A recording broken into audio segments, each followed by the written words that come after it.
from the TFNB Your Bank for Life studio. Now, it's time for the Smoak Show. Presented by Texas Farm Bureau Insurance. We are Texas Farm Bureau Insurance, your insurance provider built by Texans for Texans. And we've been protecting families in our great state since 1952. TFNB, your bank for life, serving Central Texans since 1889. It's time for the Smoak Show on 365 Sports with David Craig and Craig Smoak. And here we go on this Thursday afternoon, and I'm not flying solo today. Craig Smoak is back, the Dragon, after having some aging, wear and tear. No, really, there's nothing to do with that. Welcome back, Craig. How are you doing? Good to see you. I'm doing good. I was at the dentist. I was getting dental work. I don't know why you make it sound like there's some, I'm telling you, like weird, like, I don't know, just having dental work. So here I am.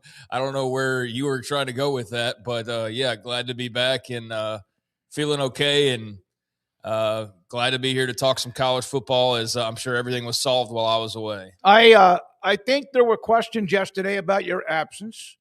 There were some that thought perhaps you were on suspension. Oh, yeah. Oh, okay, yeah. But you weren't. And we had a good time with that yesterday. We had a good time with that. But it's great to have you back. A lot of things to get to today, some unique things as well. And Garrett Ross, Rez, Michelangelo Flores running the mothership. Craig, you know what I did today that is a step forward in making this even a better show, perhaps? I did a StreamYard interview.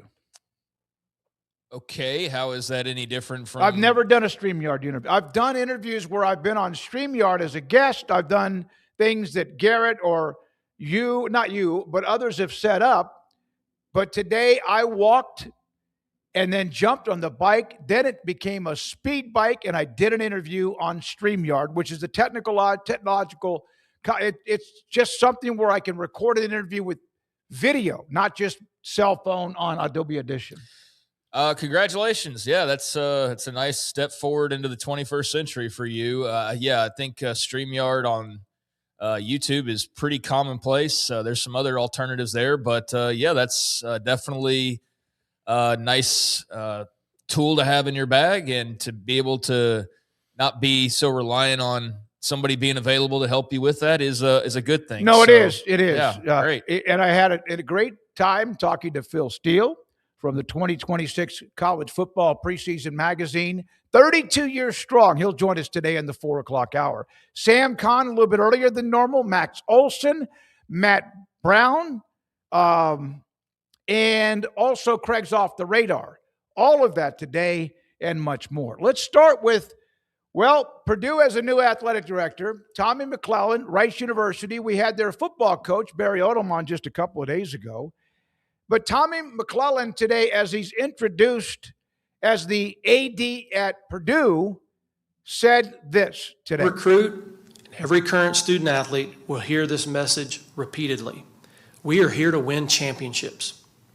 If you don't want to win championships, go to Indiana. Oh, boy. I like Tommy McClellan. We've actually had him on this show a long time back.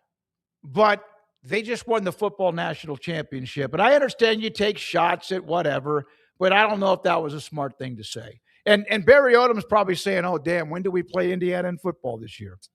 I mean, it was good to have Barry Odom on with us a couple days ago, for those who may have missed that. So we definitely appreciate Purdue and their athletic department, because, we've worked together here in the last couple of days, and we did talk about this Tommy McClellan report when it was out there, as it was moving along the tracks and looked like it was going to be finalized. And so, that obviously was pretty far down the track to where he's already getting introduced. But, we touched on that briefly the other day when I was here, and thought it was a nice step up for him from Rice, and talked about Purdue kind of being lost in the wilderness of just college sports in general. Certainly a team that's pretty much on the back burner of your mind when you think about football right now. And we talked to Barry Odom about what they do to change that and what that looks like and everything. That all seemed like it was good, but this right here was not good. Yeah, this was not a good response or statement, because it's just, it just doesn't make a lot of sense. That's the thing. Like, if you were being introduced as the Purdue athletic director anytime in the last, 20, 25 years, you could probably have made a dig like that, and it would have made a lot of sense to do so. But the year after Indiana won a national title in football, it just does not hit the same, and it doesn't make any sense. So I don't know what Tommy McClellan was thinking here, or how that line slipped past his speech editor, or whatever the case may be. Somebody mentioned that. I don't know how that got greenlit, and I don't know how he didn't think that was probably not a very timely thing to say these days. So take a jab at Indiana. You're the Purdue athletic director, absolutely, but you can't make fun of them for not winning enough anymore. That's all in the past, very much in the past. So yeah, that was not a quote that hit very well, and rightfully so. Got a lot of flack for being so inaccurate. Brett McMurphy has a great sense of humor. We've had him on a couple of 3 dozen times. His response to the video and what Tommy McClellan said was, "Godspeed Purdue on November 28th in Bloomington against the Hoosiers in Indiana." Oh, I'm sure. Yeah, that's circling around all afternoon in Bloomington, and I'm sure Kurt Signetti's seen it at least a couple of times, and I'm sure it's already been tucked away in his brain, and is being stored for later usage. So I do think that that's pretty apt on Brent's part to wonder about what that meeting looks like, and whether or not what's already a rivalry game, and Indiana loves to make statements under Signetti, if that's not even a bigger statement they try to make to humble the new athletic director a little bit. But yeah, I think Tommy McClellan will probably be fine. I would take my percentages down a little bit based on that Indiana quote, just because, again, it makes absolutely no sense. Like, there's all sorts of things you could have said to take a jab at them, but the timing of trying to talk about them winning when they just won a football national title, I don't know the thought process behind that. So do not be surprised if Indiana hangs 60 on them later this year. And I might have thought they could have done that regardless, but now I feel like Kurt Signetti has more motivation to try to want to do something like that. I almost text Barry Odom. We had him on, good friend. I just didn't do it. I'll probably do that over the weekend and say, well, your AD didn't help, right? Or help. I'm sure that's exactly what he wants, is reporters asking him about his AD's new quote. I know. North Carolina, well, they have Mike Lombardi. He is on leave under investigation, and I don't know if it's human resources. There's a lot of speculation. And now the defensive coordinator, Steve Belichick, is on leave. Announced on Thursday morning by Bill Belichick that he has stepped away from the program on medical leave. When was asked whether Steve would be back in time for the season opener, Bill Belichick did not commit to a date and hoped that his son would return as soon as possible. Other specifics on the nature of the medical situation, not really anything there, and it's probably nobody's business, but Belichick is out, his son, the defensive coordinator. Yeah, so just kind of when it rains, it pours sort of situation for North Carolina. And yeah, the Mike Lombardi thing was very much an HR complaint. That's absolutely what it is. And so this, thankfully, is not that. This is, unfortunately, more of the personal medical thing. But yeah, the Lombardi situation, we know what it's generally in the vicinity of. So human resources is going over that and doing their investigation, whatever they need to do. And he's on paid leave in the meantime. But this right here, total wild card when it comes to health battles, and not having more information. Just wish the Belichick family all the best and hope that he is okay in the long run. I mean, it could be any number of things. Mm-hmm. Don't want to speculate on something like that. But, yeah, it's from a football standpoint, people who just maybe glance at the headline and don't dig too deep into, like, it's a personal matter, then you're probably, as a North Carolina fan, saying, great, just tear the whole thing down. But I think if you have some compassion, you also hope that Steve Belichick ends up okay and is great in battling whatever this is that he has to deal with. But yeah, it's obviously some level of seriousness if you're having to step away from your job to try and handle it. So good luck to him and the Belichick family, and just another thing on the plate of Bill as he tries to, whatever his goals are at this point. I don't know. I really don't. He was the defensive coordinator, outside linebacker in that Washington team with Kalen DeBoer that played and beat Texas in the semifinals and played in the championship game. before losing. I think, was it in 2024? Was that when that was? Yeah. And then the defensive coordinator last year, and supposedly will hopefully be back this year with Carolina. This was just a random, on my timeline, it's John Wilner from the Wilner Hotline. He put out this note. The Big 12 has been hit with spate of non-conference cancellations. It doesn't mean we're concerned, but it does mean 10 league games is an option. It doesn't mean we're concerned. So I text John. I said, who was this with? Because I didn't see any kind of credit. He does the Wilner Hotline. I looked into that. I didn't see it. This is from the director of football operations, Scott Draper, with the Big 12. And what John said is that the Big 12 is going to see how the next college football playoff committee meetings go. And then, based on whatever's next, make a decision about the possibility of the conference going from 9 to 10 games because they're bleeding to death when it comes to non-conference games against Power 4 schools. That's kind of a big deal when it comes to scheduling if they were to get to that point.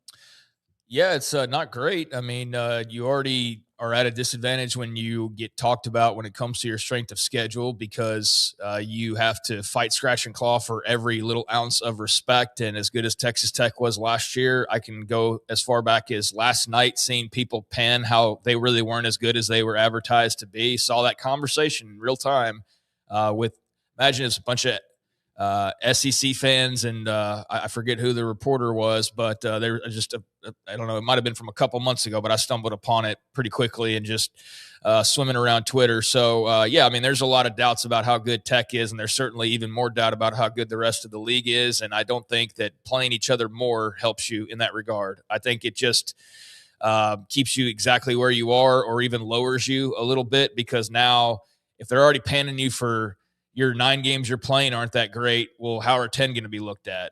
Oh, congratulations, you played Colorado instead of playing Ohio State or whatever. Like you can hear the pushback on the Big 12's deservedness if that were to suddenly be in the mix as far as the strength of schedule goes. So, yeah, I think if you're the Big 10 of the SEC and suddenly you're saying you're playing an extra conference game, then a lot of people would probably go, oh, wow, and I mean, that means you're playing like Alabama or Georgia or something, or you're maybe playing Kentucky or whoever, but that's looked at one way. I think the Big 12 having to play each other more would be maybe better for Big 12 fans. Maybe they'd enjoy that a bit more, but it's also coming at the cost of probably a really fun non-conference opponent. It's not canceling Canisius or Prairie View A&M. It's not the games that kind of live without that are just simply paycheck games.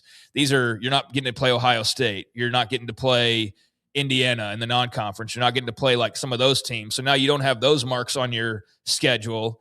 So your non-con's weaker. You have more weight in your conference schedule, which is not going to be more respected, unlike in some other leagues. So, yeah, this could be very problematic for them and how they're viewed and how their road to the championship or to the playoff is viewed. So I would be concerned about this. And when everybody started getting on board the same number of games, I mean, there were positives to that, like having symmetry and balance, but it was also, okay, well, what if all of a sudden next year the SEC and the Big Ten say we're so in love with hating each other that we're going to schedule a series? And so now that would leave you with what, as far as a non-conference, if you're in the Big 12 or the well, it's ACC? pretty easy to say. It's the ACC, yeah. I mean, yeah. You'd probably have to schedule a series with them. They would have to do I don't want to use that term alliance. They would have to do, like they do in basketball, a conference for conference at certain weekends during the season. You'd have to do something like that because anything short of that is, you're just playing another opponent that waters down your schedule even further, most likely. So, yeah, I think that's something that's you need to keep an eye on and could be very problematic as far as the strength of schedule arguments and the whole, do they deserve as much as these schools over here do? I mean, they're kind of hanging by a thread as far as that goes anyways, and everybody knows people are lining up to clip the SEC string or ACC strings here in the next couple of years if they were to lose some teams. So, yeah, it feels like you should really want some legislation to pass, I think, for all the people who get tired head, including myself, over all the governance stuff. And it's not always the most fun topic, but the reason why we talk about it, I always say, is because it does matter and is very important to the future. And I think it's about the only way that we're going to keep a balance of some think it's already a power two anyways, but if you do believe in the power four, believe there's something like that, I think governance is the only way to ensure that continues because you could get now boxed out scheduling wise and taken down another peg. You could absolutely get boxed out. That's the perfect term. Absolutely. Until they start fighting back, they will be. By the way, Belichick was not on the 23 semifinal team. He was at New England. And the next year when Jed Fish took over, he was on the staff with Jed Fish the year after the semifinals. Jimmy Rogers, who we found out through Jamie Pollard when we spoke with him a couple of different times, the announcement of his retirement, and he told the story about Jimmy Rogers is the one who voted for Iowa State to win the Big 12 championship. He addressed that yesterday at Iowa State with a media session. And to win, very self-aware. They didn't hire me to come here and not be competitive. I wasn't hired for my disposition. I was hired to create a program that competes and wins, and that's the goal. We're not signing up for second place. So I know that's a bold statement, and it'll be printed everywhere, but the reality is this: the players have to believe in what you say, and you have to act on how you believe. I believe that we can win. That was a hell of a nugget Jamie Pollard gave us when we had him on, a couple of weeks ago, that he had a conversation with Jimmy Rogers, because around media days when that poll came out, we were like, well, it has to be Iowa State who voted for Iowa State. It wouldn't be someone. And sure enough, Jimmy Rogers claimed it, taken it, run with it, proud of it, and now wants his team to feel the same way. Yeah, I think he wants it to go away, actually, based on how he's responding there. I don't think he's trying to continue to wave the flag of I voted for us. I think it's probably already been too big of a thing that he would like to just go and play some football at this point. Yeah, but the fact is he was asked about it, and I think every time now there won't be that question again, unless they get to a point later in the year where they're pretty good and surprisingly good, and they bring that up and he discusses it. Yeah, I mean, I think he's pretty clear in that answer. And when talking to him a few weeks ago at Big 12 Media Days, when he gave that quote, yeah, I mean, it made sense at the time that they would have voted for themselves because nobody else in the league is going to vote for Iowa State in that situation. And that was the case for a couple of the other schools as well. So I think Iowa State fans just wrap their arms around that, and they love that the coach believed in them, which why would he not? He's your coach. But it was just something, I don't know, kind of unique and feel good and positive that allowed Iowa State fans to kind of root for their guy a bit more and to appreciate the approach that he was taking. And that's all well and good. But, yeah, it's now been like 2 or 3 weeks of still talking about this, and I think Jimmy Rogers is probably ready to just play football and let the results fall where they may. But, yeah, it was a good little PR thing for him. And I think at this point you're probably sick of talking about it because it's really not that big of a deal.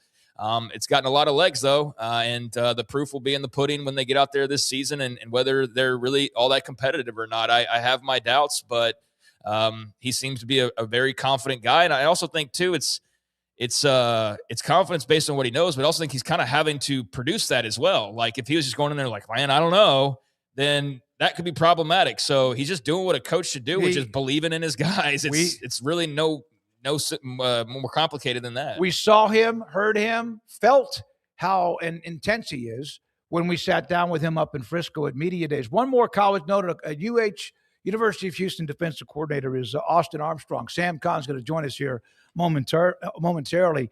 Joseph Duarte, Houston Chronicle, had this one. He was asked about the production, the defense, and getting better.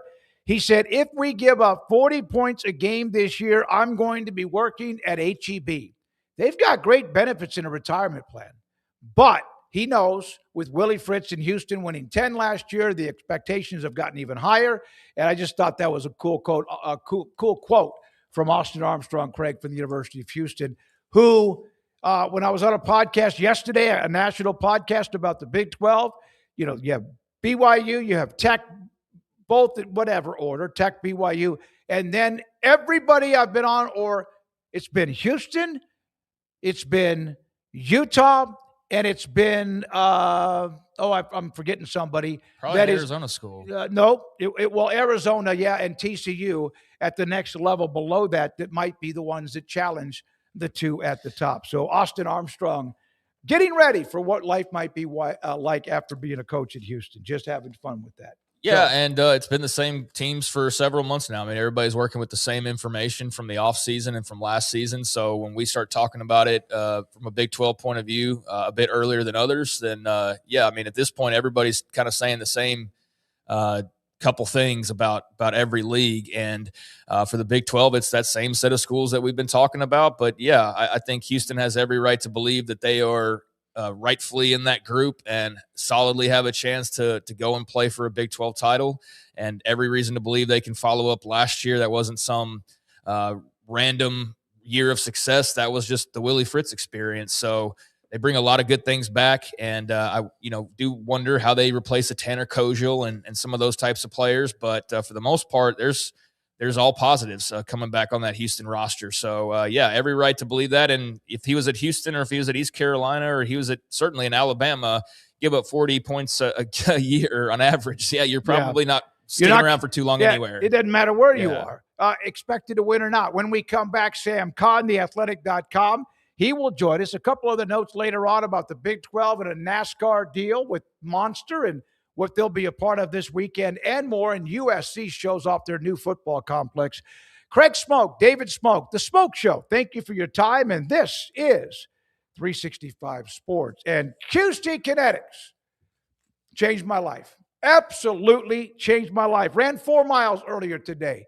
And the feeling when you're running, because you can think through so much, whether it's about this show, whether it's about sponsorships, or what am I going to do this weekend, or anything. The feeling of that, and then also when you're done, whether it's a mile, 2, 3, or how many, you're sweating bullets. It feels good to do that. And all of that because QC Kinetics, back in September, I went to visit them, free consultation.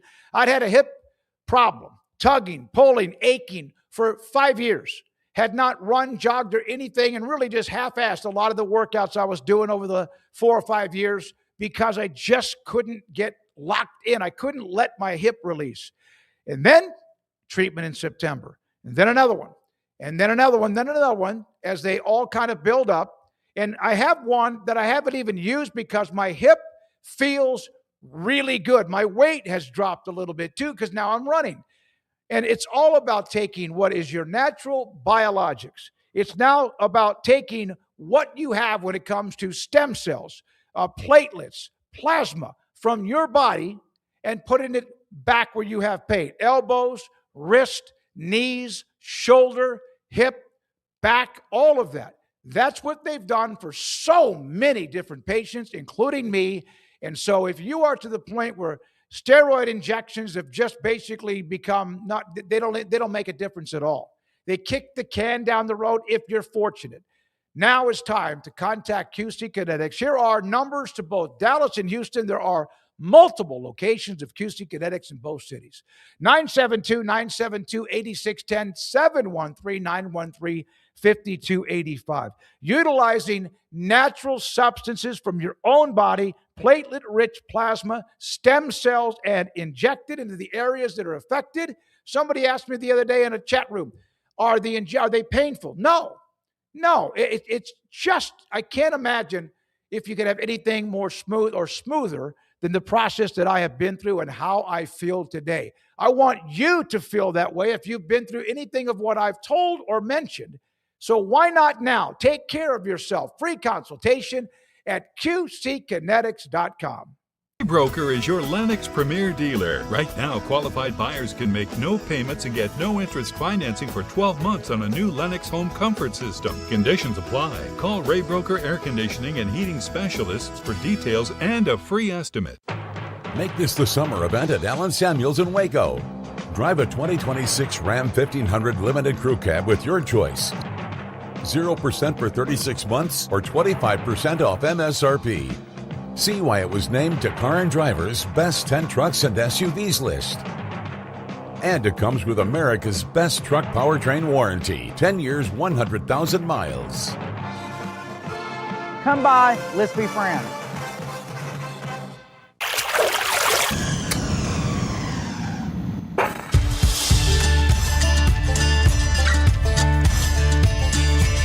Bold are the adventurous.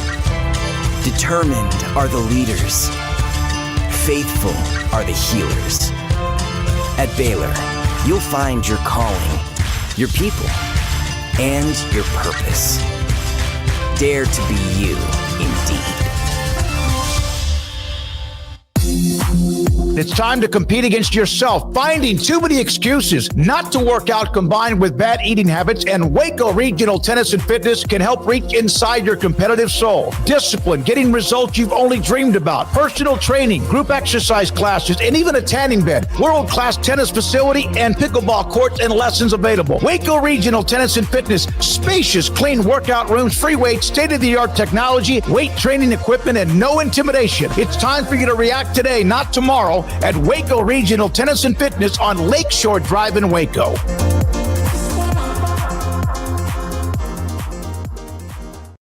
Serving Central Texas since 1889, TFNB Your Bank for Life takes pride in being more than a bank.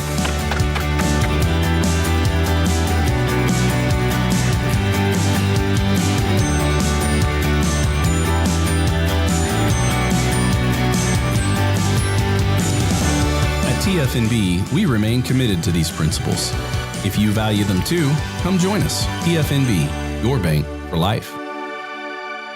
This 3 o'clock hour is brought to you by QC Kinetics. Feel better, move better, live better with regenerative medicine using your body's own healing abilities for natural pain relief. No surgery, no drugs, no downtime. With locations in Dallas and Houston at QCkinetics.com. It's time for the Smoak Show on 365 Sports with Craig Smoak and David Craig. Sam Kahn has a big night in front of him as a parent headed to an orientation. So he's on with us a little bit early today, and we appreciate the time. Sam, is there pressure, orientations? You never know what you're going to be told. School hasn't even started. What's that going to be like for you tonight? It's normal. We've done this enough times now, but it's just one of those things you have to do. School starts next week, so got to go listen to all the new stuff and meet the new teachers and all that good stuff. So I don't know if you saw anything at all, but John Wilner had spoken to Scott Draper of the Big 12 about, depending on what they see or hear out of the next college football playoff meetings, that the Big 12 at least might discuss going to 10 conference games because they're bleeding out when it comes to Power 4 non-conference games. Your thoughts? Yeah, I certainly understand the logic, because if you can't get other Power 4 teams to get on your schedule, then the committee is going to attack your non-conference schedule.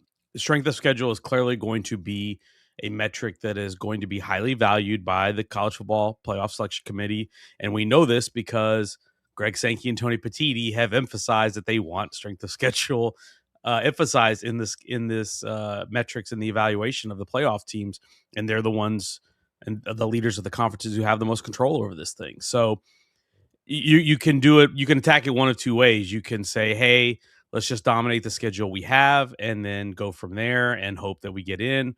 Or if you're not going to be able to find some blue bloods or some really good Power 4 non-conference teams to put on there, then you're going to have to figure out another way. And I don't necessarily love them going to 10 conference games. I know you guys discussed it earlier, and I kind of agree with Craig in that I don't know that it's going to increase the value in what the outsiders think of you. They already pejoratively think of the conference right now. I don't know that playing a 10th conference game is going to help that. But if the option is playing playing 3 non-Power 4 teams versus 2 non-Power 4 teams, that I think you have to take the extra one if you can get it, even if it's within your own league. Sam, as we get closer to the season, where's your mind kind of drifting here, man? Like, I know you don't love all the governance stuff, and a lot of people don't, and there's the transfers, and we're still trying to work through all that. I guess let me ask you that. What are your thoughts on the potential mess that is brewing right now thanks to the Protect College Sports Act? I didn't at least ask about the transfer part of things and kind of where your mind goes. Yeah, we're not talking about the bill now. We're talking about like how it affects football.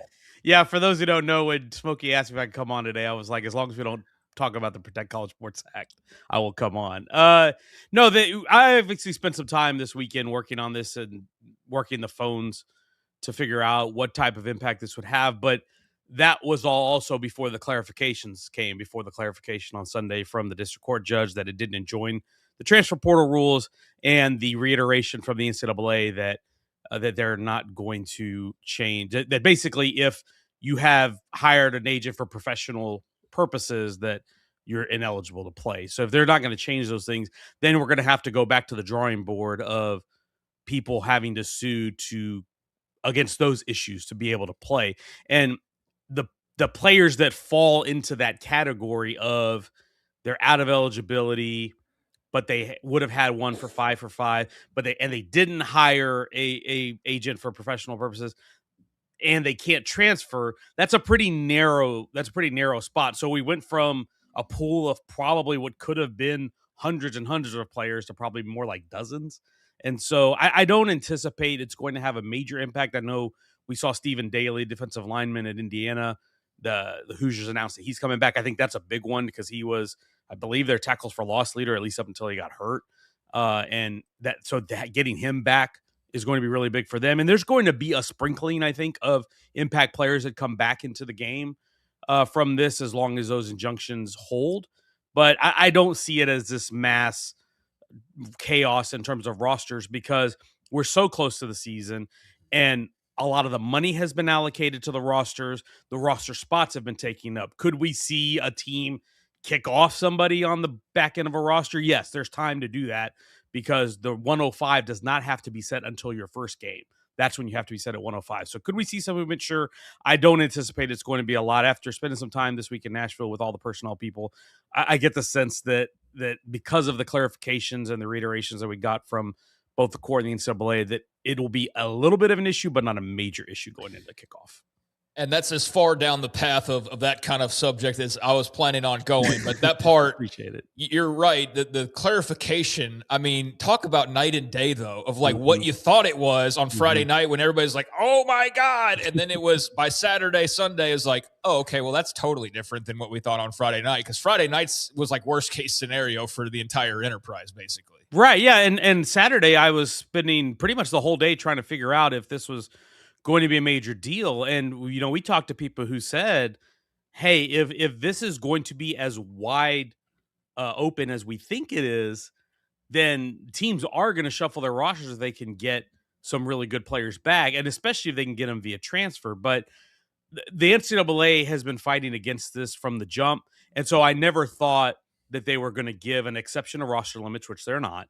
And they were not going to open a special portal window either. And so absent those two things, it really restricts the movement and the ability to do this, because if you do try to transfer at this point without using the portal, then the team that signed you is subject to major penalties because of the ghost transfer rule that was passed earlier this year, which basically levies a 6-game suspension on the head coach and 20% football roster budget reduction, which nobody's going to be willing to do that for one player.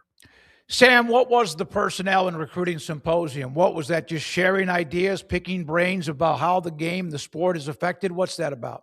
Yeah, it's about this year, 1,600 people from the college football personnel industry, mostly general managers, scouting directors, personnel staffers, you name it, but also some agents and NFL scouts as well. This thing has been going since 2018. It had a little hiatus after the COVID pandemic in 2020 for a few years, but it's been back for, I think, 3 or 4 years now, and it continues to grow every year. It started about 8 years ago, and it was probably about 75 to 100 people there.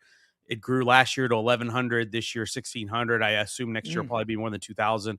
But it's a convention essentially and a professional development exercise for people in college football front offices. There's a lot of learning, like you said, exchange of ideas, a lot of discussing of some of the issues that are going on both currently in the sport, but also just some professional development in the sense of here's how we evaluate guys, here's how a group of 6 team tries to manage a roster in this day and age, things of that sort. And so it's a really good event. We attended. There's other media outlets that attended as well.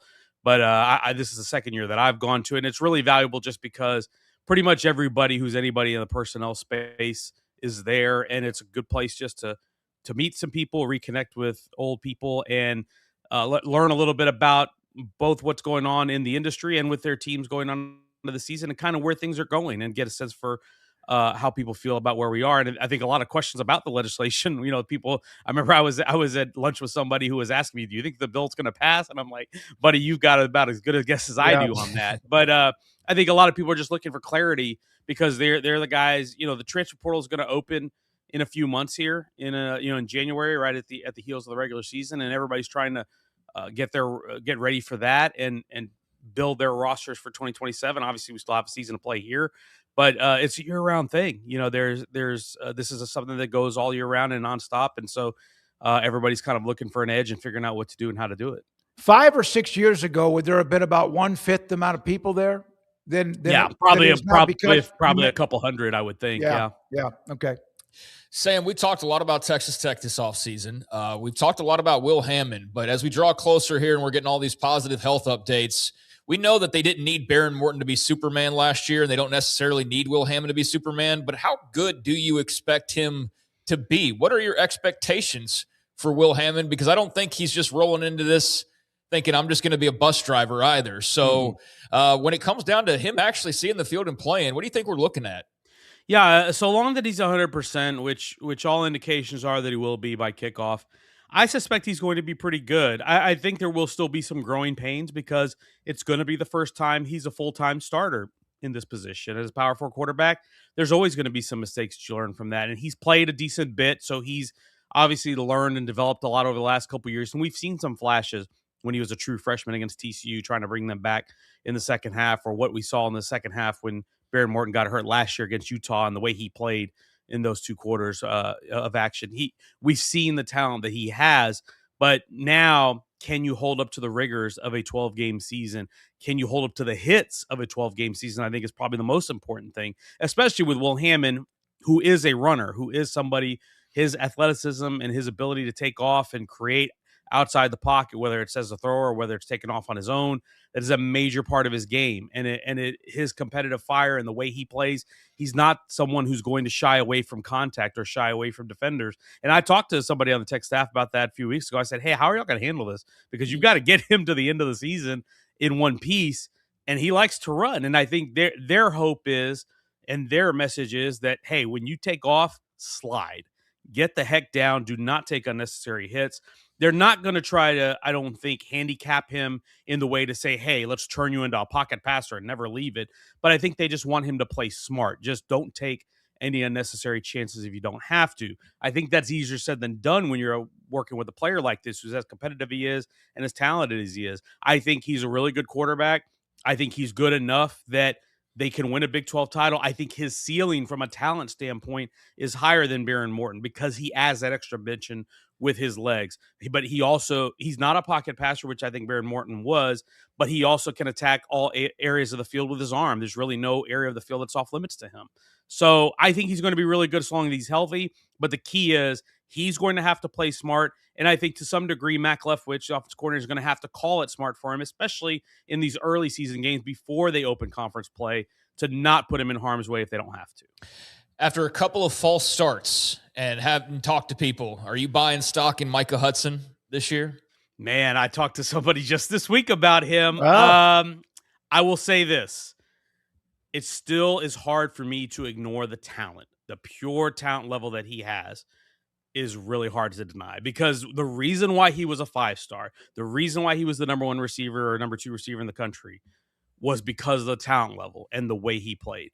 And if he is focused, if he has no distractions, and if he does what he's supposed to do, that's a lot of ifs that I'm giving you, but if he checks all those boxes, I don't see there's a reason why he can't break out. I think we should read it with some skepticism because we haven't seen it yet. And this is the time of year. Everybody's stronger. Everybody's faster. Everybody's more aggressive. We're all optimistic because we're all undefeated.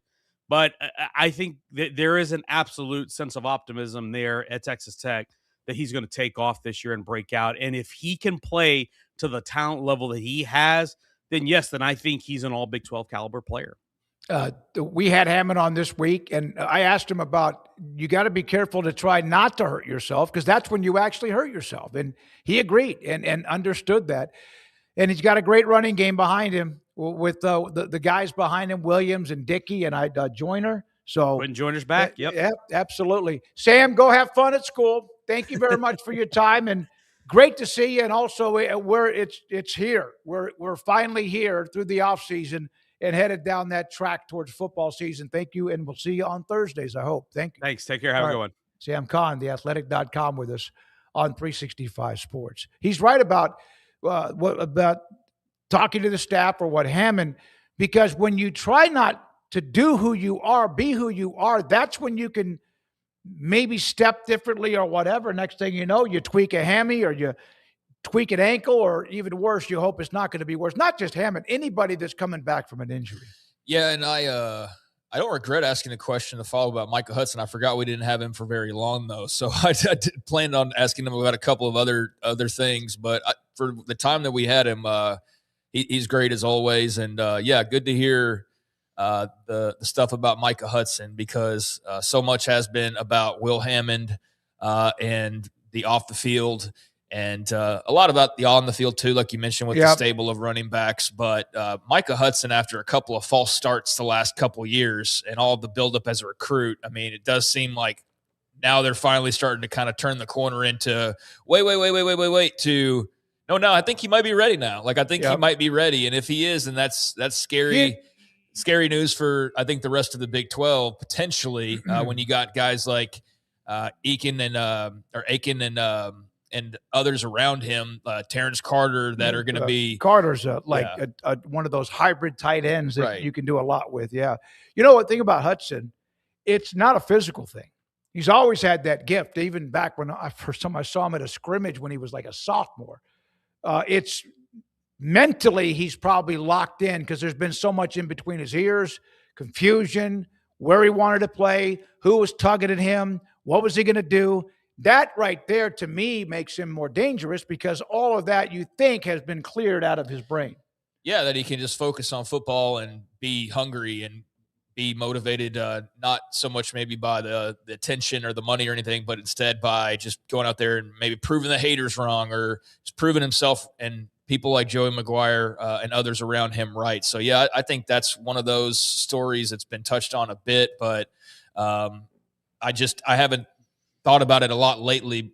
And as we get closer, that's one of those things that, yeah, I'm excited to see Micah Hudson, whether or not this is a year where he actually does start to look like that player that A&M and everybody else in the country wanted and did everything to try to get, and then faded away, and there for a little while looked like he was going to be one of the all-time washout, maybe 5 stars that like contributes nothing after all that is said and done. And so for the first couple years, it's kind of been that way for various reasons. But now I think that things are in place for that story to change for him for the better. The Office fan in the chat room, and we always appreciate your input. The Office fan said he is the Jackson Arnold of wide receivers. Said that he said that it's all about mental. Micah Hudson is just like Jackson Arnold. It's all mental. Like I said, the physical part has always been there, although that can change a little bit when you're not focused or you're depressed or whatever's going on. So hopefully he has I forgot, Craig, when you asked about him, I'm like, yeah. I remember going through the roster and everything, but yeah, no, that's a guy that all of a sudden is like somebody that you add to the roster that you haven't been able to count on. Well, somebody, if they live up to their talent rating, is a complete game changer for them. Without him, they're still probably okay. With him at an average level, they're still probably fine. Terrence Carter is going to get his. Coy Aiken's going to get his, among others, and all of that. But you add a 5-star type of talent to wide receiver, and then on top of those guys, and you go, oh, damn. And now you suddenly are probably scoring against Oregon in the playoff because you have so many options for them to try to defend, and you've hopefully got better quarterback play, and you have a better run game, and you have one of the best offensive lines. So, yeah, I think Hudson's a real wild card that could put them further over the top. And I do think the Jackson Arnold comparison is apt in some ways as far as the mental piece goes, because for all of these recruiting evaluators, and I respect the jobs that they do, I don't know how to break down film like they do, much less apply all these ratings. And we know sometimes those guys can be a bit over their skis or biases can leak in or whatever, but there's a lot of people that do that I respect. And I don't think that everybody had him listed as this superb talent because he wasn't. I think the thing that you can't account for is, sure, you watched him run. He's super fast. You watched him catch. He's got great hands. You watched him run routes. He's really crisp. But you can't account for, to the point of the Jackson Arnold comparison, the in between the ears. And you can't rate how he's going to handle being a millionaire at 18 years old. And you can't handle how he's going to handle locker rooms when he gets on campus at College Station. And, like there's all these variables that you can't account for, but what you can account for is what you can see with your eyes. And that is undeniable that he has great talent. I got to tell you, they were in a triple, whatever they call it, a tri-scrimmage in high school. This is his, again, sophomore, junior year at Lake Belton, which is a brand new school, hadn't been around very long. And I think the other team was out of West Texas and Midway. So I'm out there watching, and I by the way, Lake Belton's got some really cool colored uniforms, and it's almost like they're Ohio State. Well, of course, Micah Hudson, we know what Ohio State has done over the years with wide receivers, and they were in the mix initially. And I just saw him not during warmups, but then they started the scrimmage, and I was like, "There's you can see the difference in a defensive lineman in high school that's like a dog. You can see the difference in a big like offensive lineman that just has that body size, but you can really see the difference. Not that there aren't grinders that become really good in college at wide receiver, but he had all of it. And just a special player. And I was disappointed it didn't work out for him initially, but hopefully everything, again, he's clear-minded and on his way. Yeah, I mean, I hope so for his sake, because there's only so much time. I mean, you don't have forever, and you've already burned a couple of years. So if he's going to turn into the guy that Joey McGuire's obviously sacrificed a lot to try and get him to become, then it's going to have to happen in the next couple of years. I mean, it's going to have to jump off here at some point soon. So why not this year? I don't see any reason why it can't be. But, yeah, he's one of the better receivers I saw. I mean, Quentin Johnston was awesome at Temple. Except whenever we saw him. Except for against Midway, he was always his like worst game. And I think they just did a great job of always one-upping Temple. But Quentin Johnston, who's gone on to obviously have a really good career, was one of the better guys I'd ever seen. A name that people probably haven't thought about in a long time. For Oklahoma fans, it's not a name you like to hear, but Trey McTwire was still one of the greatest players I've ever seen in high school football. White House High School, yep. Effing incredible. I mean, like he was at White House right before Patrick Mahomes basically put White House on the map. But I don't know if there was even a single year where they crossed over. It had to have been like a senior freshman type of situation. Well, let me look on my website. But Patrick was playing defense anyways back then. So Trey McTwire was awesome and just had too many personal issues to ever work out at the college level. That was really unfortunate. And there's been other guys, but yeah, Micah Hudson's up there as far as the best that I've seen and covered over 20 plus years of doing media stuff for high school football. So happy to see that he's on the right track and hopefully it works out for him. 08, 09, and 2010, he was at White House. You're right. And Mahomes was right after that. Yeah, right after. Trey McTwire, of course, went to Oklahoma, did not work out, had some personal issues. And got into trouble. He did. Weird behavior. Yeah, weird, strange behavior, and it just did not work out. Okay, coming up, we got a busy schedule today. Max Olson from ESPN will join us. I had a chance to visit for 20 minutes with Phil Steele from Phil Steele's Preview Magazine. Let's get to a couple of more of the headlines that we did not get to with Sam Kahn slightly early today. The Big 12 is going to be at a NASCAR race and the track. They have the Monster Energy logo on the number 35 car driven by Riley Herbst. And there's the Big 12 logo right next to it. That's a pretty cool. I like that. I like that with gray. And of course, the Big 12 with the black and white. But there is the car. There's the Monster Energy. Part of some of that Monster's going to do by attaching the Big 12 to what they do. I know a lot of people don't like Brett Yormark's tactics or maybe think that they're all that great of ideas. And sometimes I think you see that, yeah, not every idea is great. That's why they go to the wayside, like playing basketball or baseball in Mexico. It was a thought. It was something they fleshed out. It's something they decided was not the smart play to make, at least right now. And so they pivoted from it, to their credit. So not every idea is going to go all the way. But this Monster deal is one that certainly received a lot of criticism and has been panned in some regard. And I think when you look at the money figures, it's understandable to a degree. Although when you start trying to compare that specifically to then like a Notre Dame's solo deal, it's like, well, you're not making a fair argument in any way, shape, or form. It's two completely different things. Although I understand, like, well, the league's worth 20. How's no? Like, I get that without trying to go too far down that road. The Monster deal has been panned quite a bit from a lot of people, whether they don't like your mark, or even if they do like your mark, I've had my reservations, but really I've just wanted to see what it looks like in practice, because we've seen their WWE crossovers and kind of how that's worked. And this right here, I think is a good side of the deal. I mean, it's free advertising. I did see somebody popped up in maybe the responses to the original tweet about this and said, well, how much are they paying for this? And somebody quickly responded like, well, it's a part of the deal they signed. So they're paying $1 million this weekend to have the Big 12 logo on the NASCAR here. But if it leads to a few more people being interested, which I don't know if it will or not, as it's lapping around the track, then great. But it's nice promotion, and it certainly can't hurt. I mean, that's the way I kind of look at it more than anything. No, it's not going to hurt I at think all. that, So I mean, I think it actually looks pretty good. And wouldn't have brought fits. that up. Would not have brought that up with the Monster Energy on there. I would not have brought that up if it had been the ACC or somebody else. We probably do. And the Big 12. I like the color scheme and the Michael Jordan ownership. Are you kidding?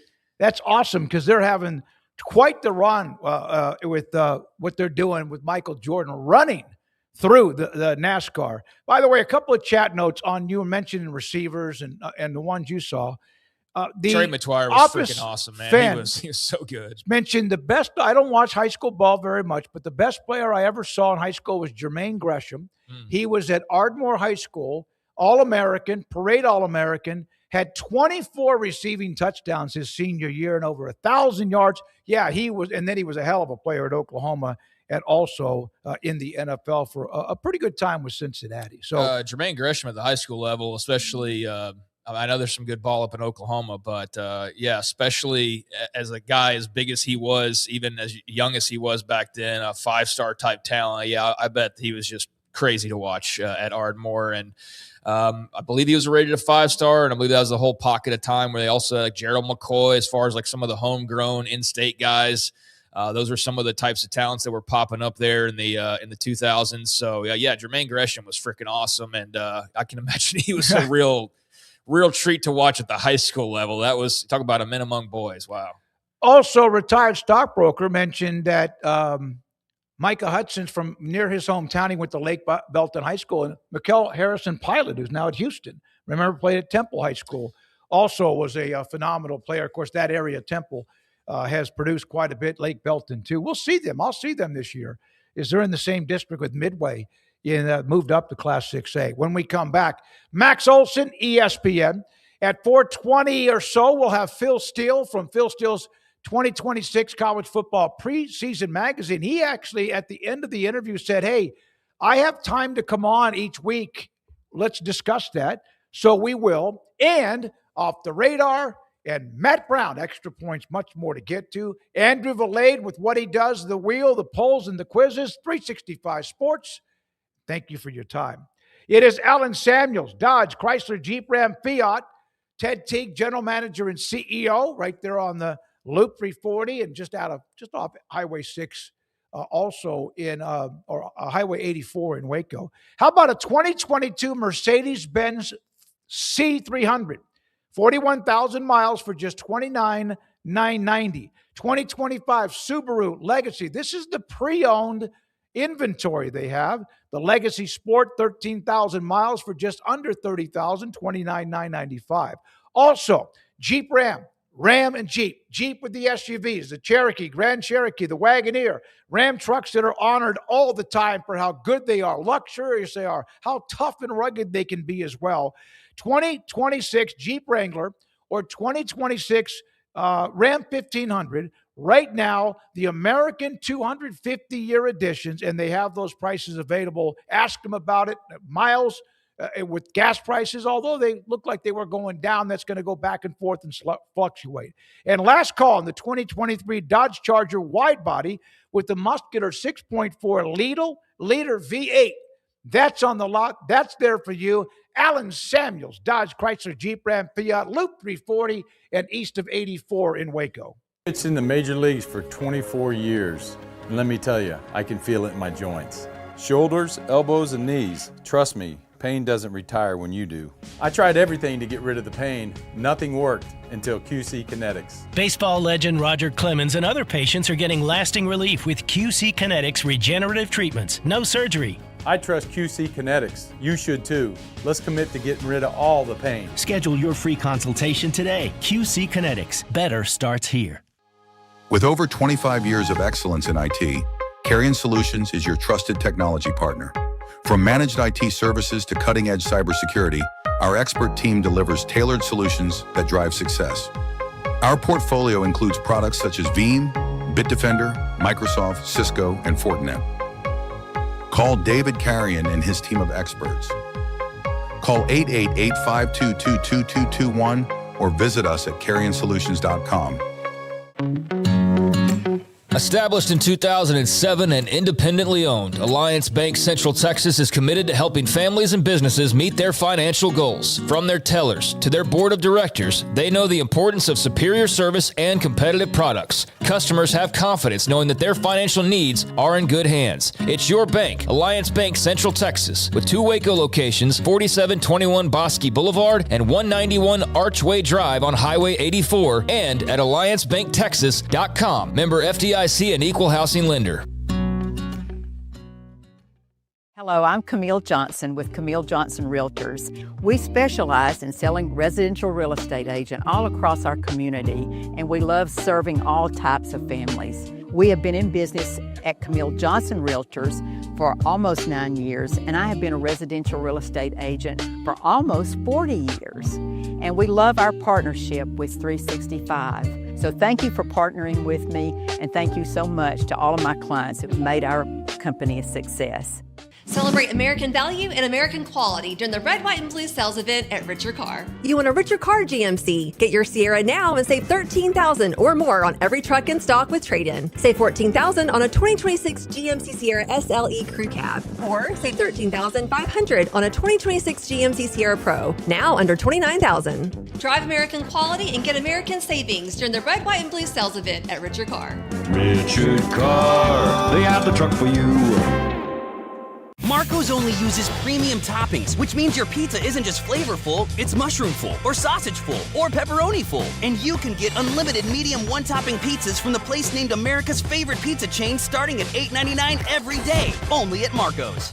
This 4 o'clock hour is brought to you by Stonewood Dental, your one-stop shop for your dental needs, specializing in teeth cleaning, fillings, crowns, sealants, root canals, IV sedation, extractions, implants, bridges, dentures, full mouth restorations, and bioaesthetic dentistry. Our priority is your comfort from the moment you walk through the front door. Stonewood Dental in Robinson, Texas.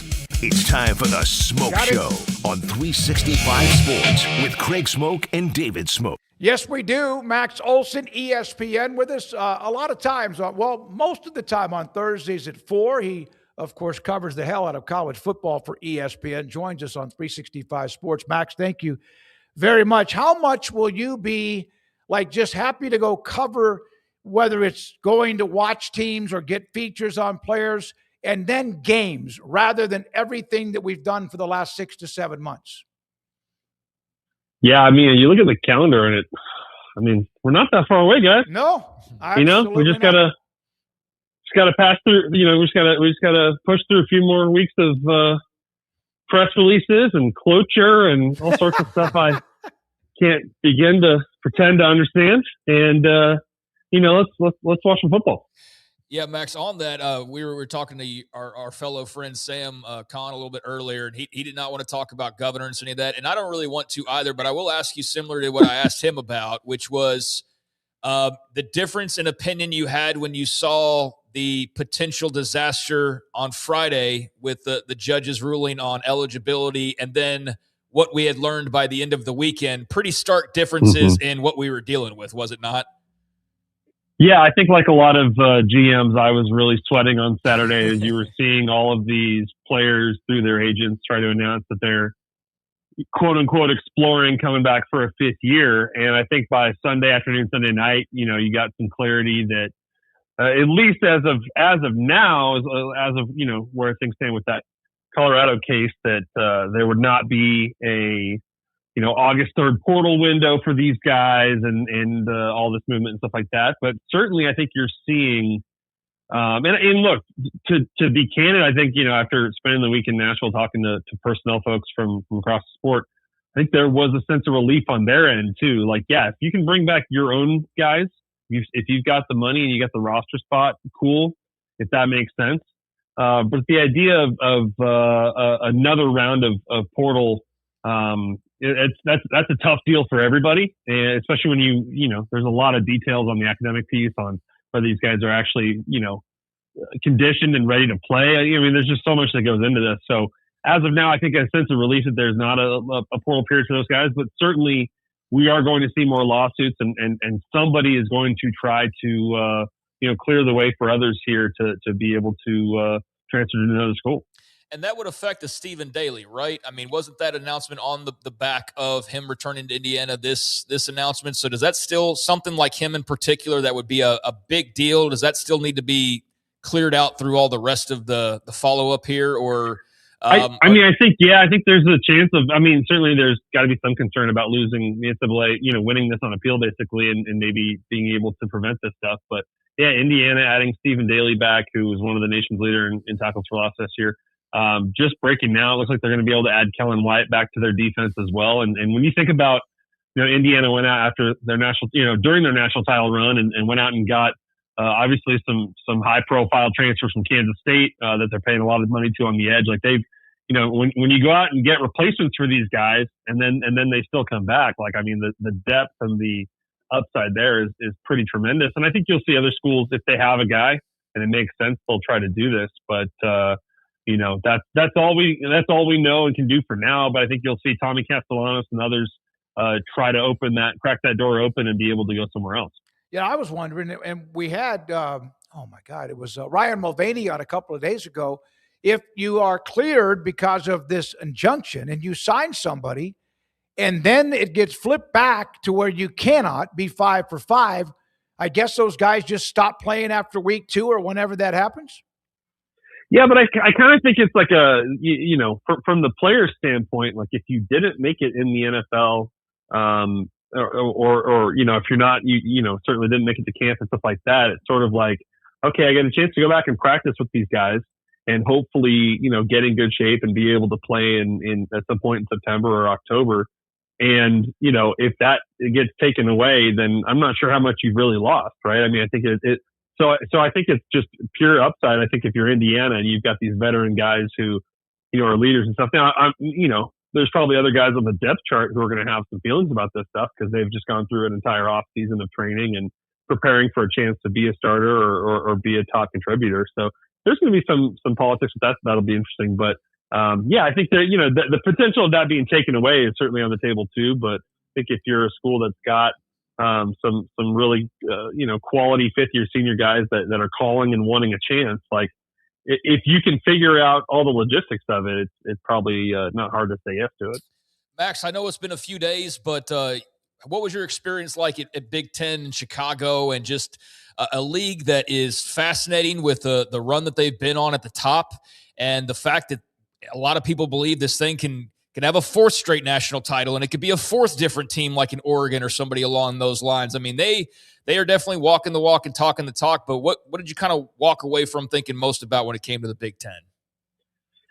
Yeah, I think as we sit here today, and I was just filling out the FWAA preseason poll, like I think I would have Ohio State and Oregon in the top 2 spots here, and you can make a case for Notre Dame and for Texas belonging on that top tier. But yeah, I think probably if you ask me today, I'd say the Big Ten's in great shape to get 4 and 4 years here. And, certainly you feel like not just Oregon and Ohio State, but a few others feel like they can, play their way into the playoff and have a chance here, including that loaded Indiana team. So, certainly the comments from Sig about, we win. And if you don't like it, they see your crybabies and all that stuff. Quite entertaining. He was the last coach to speak and certainly was a good bookend to the whole deal here in, pounding his chest for the Big Ten. And, I think the thing that really stood out when you talk to just coaches throughout that conference, man, the level of respect they have for the quarterback play in this conference is extremely high. And it's not just Dante Moore and Julian Sand. I think these guys who've gone against some of these other players, like you hear them speak really highly of Jaden Mayava. I think they, there's some new guys obviously in this league, and they haven't seen Rocco back, and Colton Joseph and some of the guys that have transferred in. But, certainly the ones that have played Damon Williams Jr. Really know that he's a difference maker. Like, I think that I think Iowa and Rutgers are probably the only ones that have unresolved quarterback situations. Everybody else has either got a returning starter or a transfer. And boy, I think you look at the league and across the board, expect extremely high quarterback play. And, the top, 8 guys in that league, you could probably have a big debate over who they are. I'm really excited to see Josh Hoover in Bloomington. I mean, yeah. he was really good at TCU. Everybody's kind of highlighted the turnovers at this point in time, but man, I'm just really excited to see what that looks like in practice. I agree, and I think that this is not to take anything away from Josh Hoover, who I think is a talented player, and I think he's really going to benefit from playing in something other than the Bryles offense and having to just sling it around and try to make things work. Like when you watched Curtis Rourke come in from Ohio and play for Signetti in year one. That guy was not some early round draft pick, but was somebody who could come in and manage that offense and really bring out the best and super well coached and well prepared and all that. And so I just think you've seen it with every guy that Six had, whether it's Indiana or JMU or even before that. Like, they just consistently churn out, conference player of the year type performances from their quarterbacks. And so I think if you're Josh Hoover, there's a lot to be excited about. And, when we surveyed personnel people across the country this summer, they felt that both Charlie Becker and Nick Marsh are like top 5 receivers in college football going into this season. So I think when you have those guys, when you've got talent at running back, you've got an All-American tackle coming back in Carter Smith. Like, I think the supporting cast for Josh Hoover is extremely exciting, and if he can take care of the football, he's going to have a great year.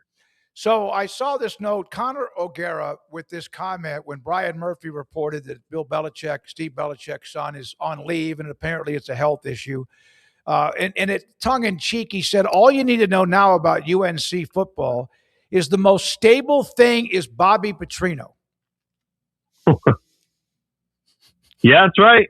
That's right. I mean, it does, the evidence is mounting that North Carolina is heading for, some type of season from hell, which I suppose you could say last year was too.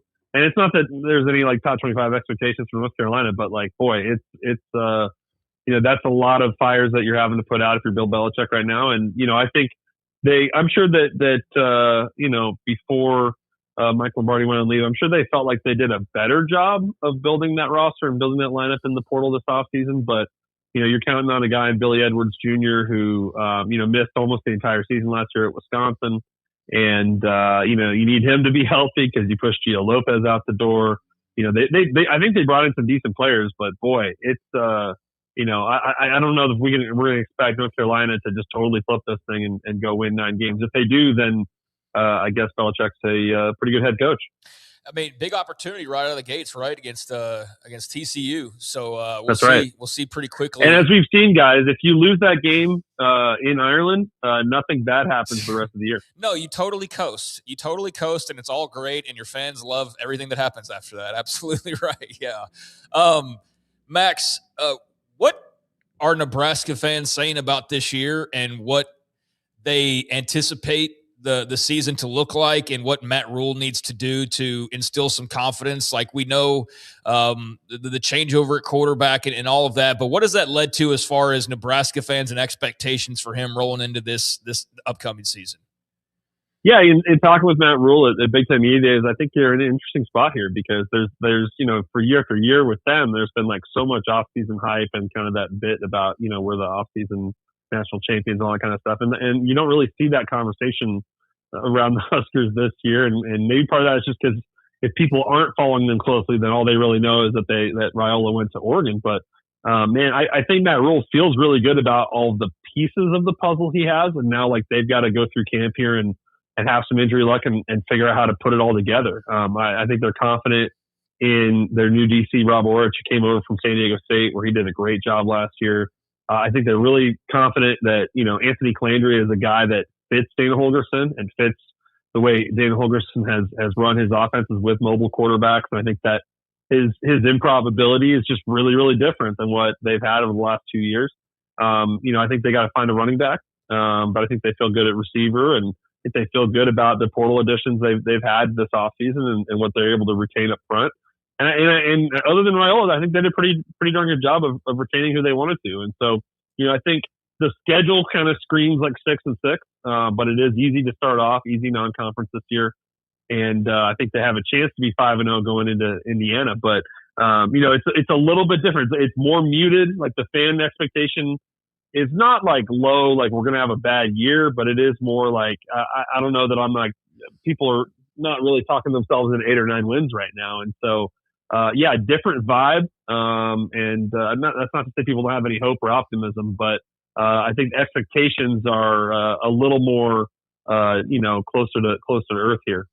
When you said 5-0 heading into Indiana, Smokey's eyes bulged out of fainted. his head. I think the last time I saw that was maybe 24. Remember, we went up to watch them play Illinois on a Friday night. They got beaten overtime because they overthrew a wide open receiver at the 5-yard line and lost, as they always do. That's not still bothering you at all. Not at all. I didn't want to bring it up. I didn't want to bring it up. But see, Max, here's the thing. They might be able to beat, let's say, the middle to lower division or whatever and lose a game like that in the Big Ten. But I want to see them beat somebody that's actually pretty good. They can't even fall into an upset. That's the thing that's driven me crazy for the last 10 or 12 years.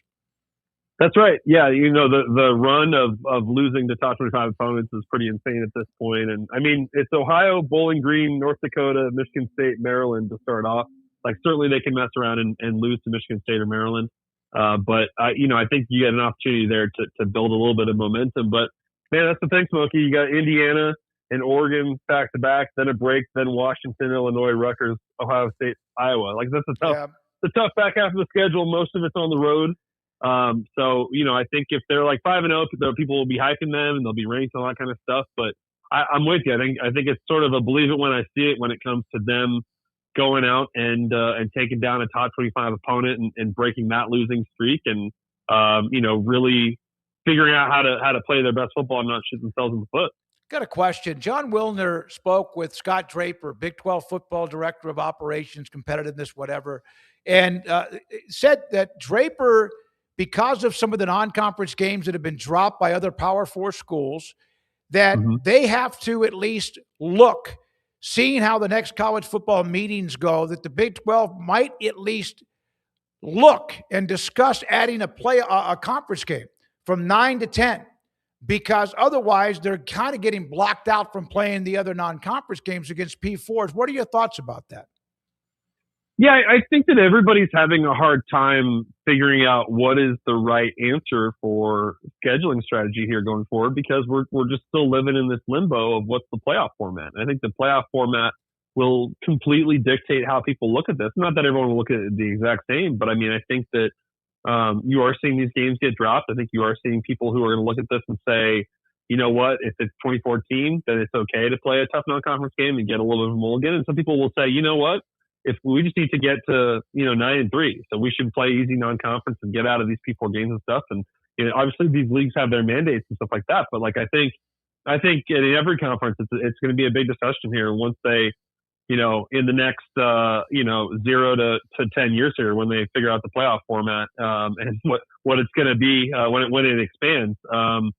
So I think that is tough. But the thing that I would love to see, and obviously if they go to 24.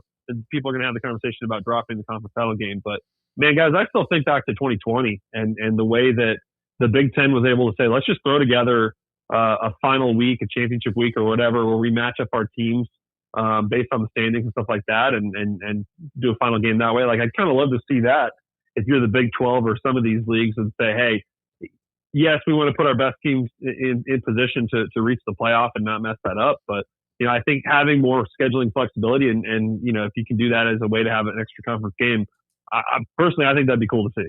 Yeah, there's, if you're going to tinker and experiment with things, now's the time to do it, right?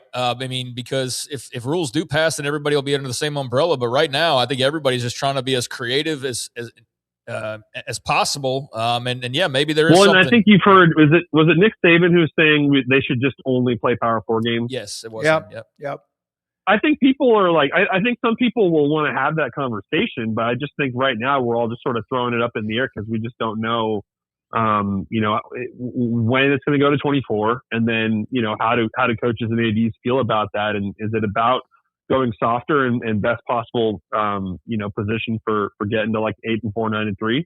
Or do you look at it and say, hey, if this is going to be more like the NFL, then, we should be playing, Power 4 games every week. And certainly I'm sure that everybody would want that from a TV inventory standpoint, but obviously that would also be a pretty huge blow to, the G5 and the FCS. And we've had coaches even say that they got to do what they have to do.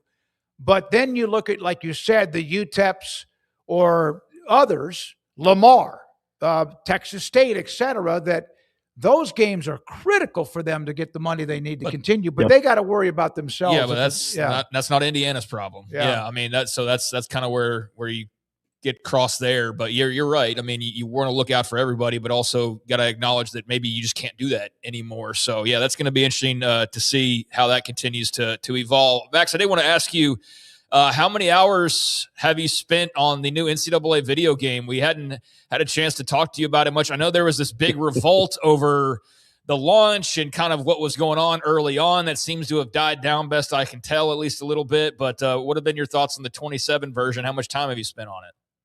Yeah, but have a little bit, a lot of work and a lot of travel lately. So I've played a little bit. Was playing with my son earlier.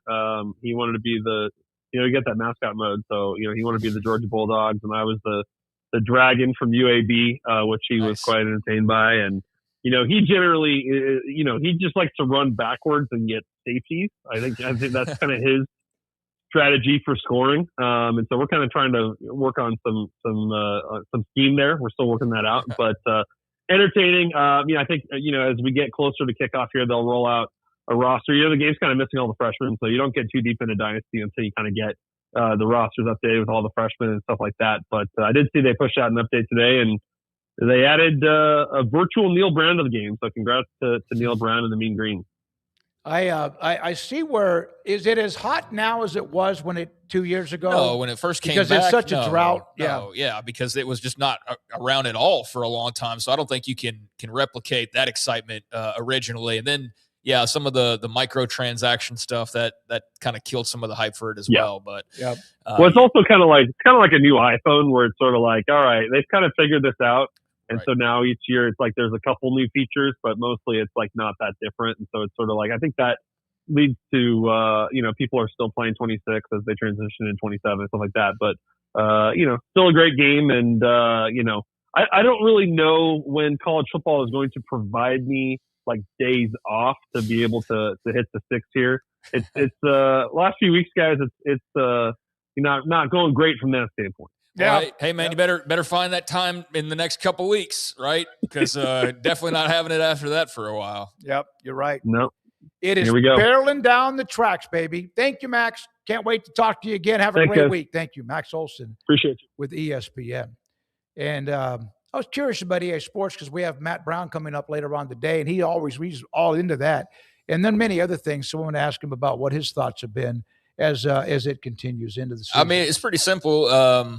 Like Max said there, I think he hit on the biggest point is that you have versions that come out. I actually just came across a conversation the other day, some random social media post of somebody who was like collecting all the different versions of, what was it, like MLB The Show or something. And they had gone and gotten on sale like all these past versions of it from the 2010s. And they were like putting together a collection, and there was a bunch of responses of like, why? It's all the same game.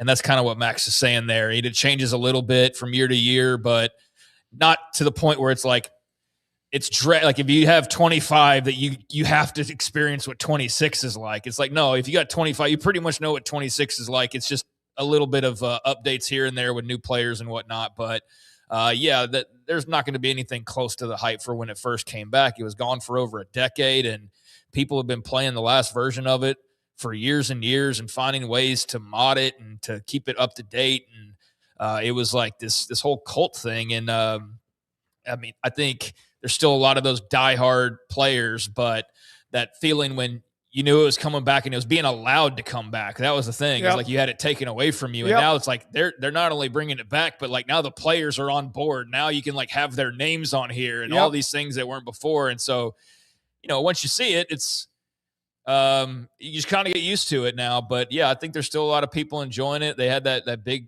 blowback on the microtransactions when it launched, but it feels, from what I've seen, like that's pretty much been cleared up to the point where there's not like this huge revolt any longer, now, a massive explain boycott. to me again. I saw that kind of, but because I don't play the game, I didn't quite understand what they were It's doing. not unique to EA. It's all video games across the board, or any entertainment now, where they try to nickel and dime you to death for every little thing. Okay. So basically, on video games, they charge you extra money for skins, which is like a costume or a new uniform, or they charge you to have like this amount of points so that you can go improve your players' talent traits, right? So you can buy all these things that are now additive, whether it's uniforms or skills or unlock a legend or all these different things depending on what game you're playing.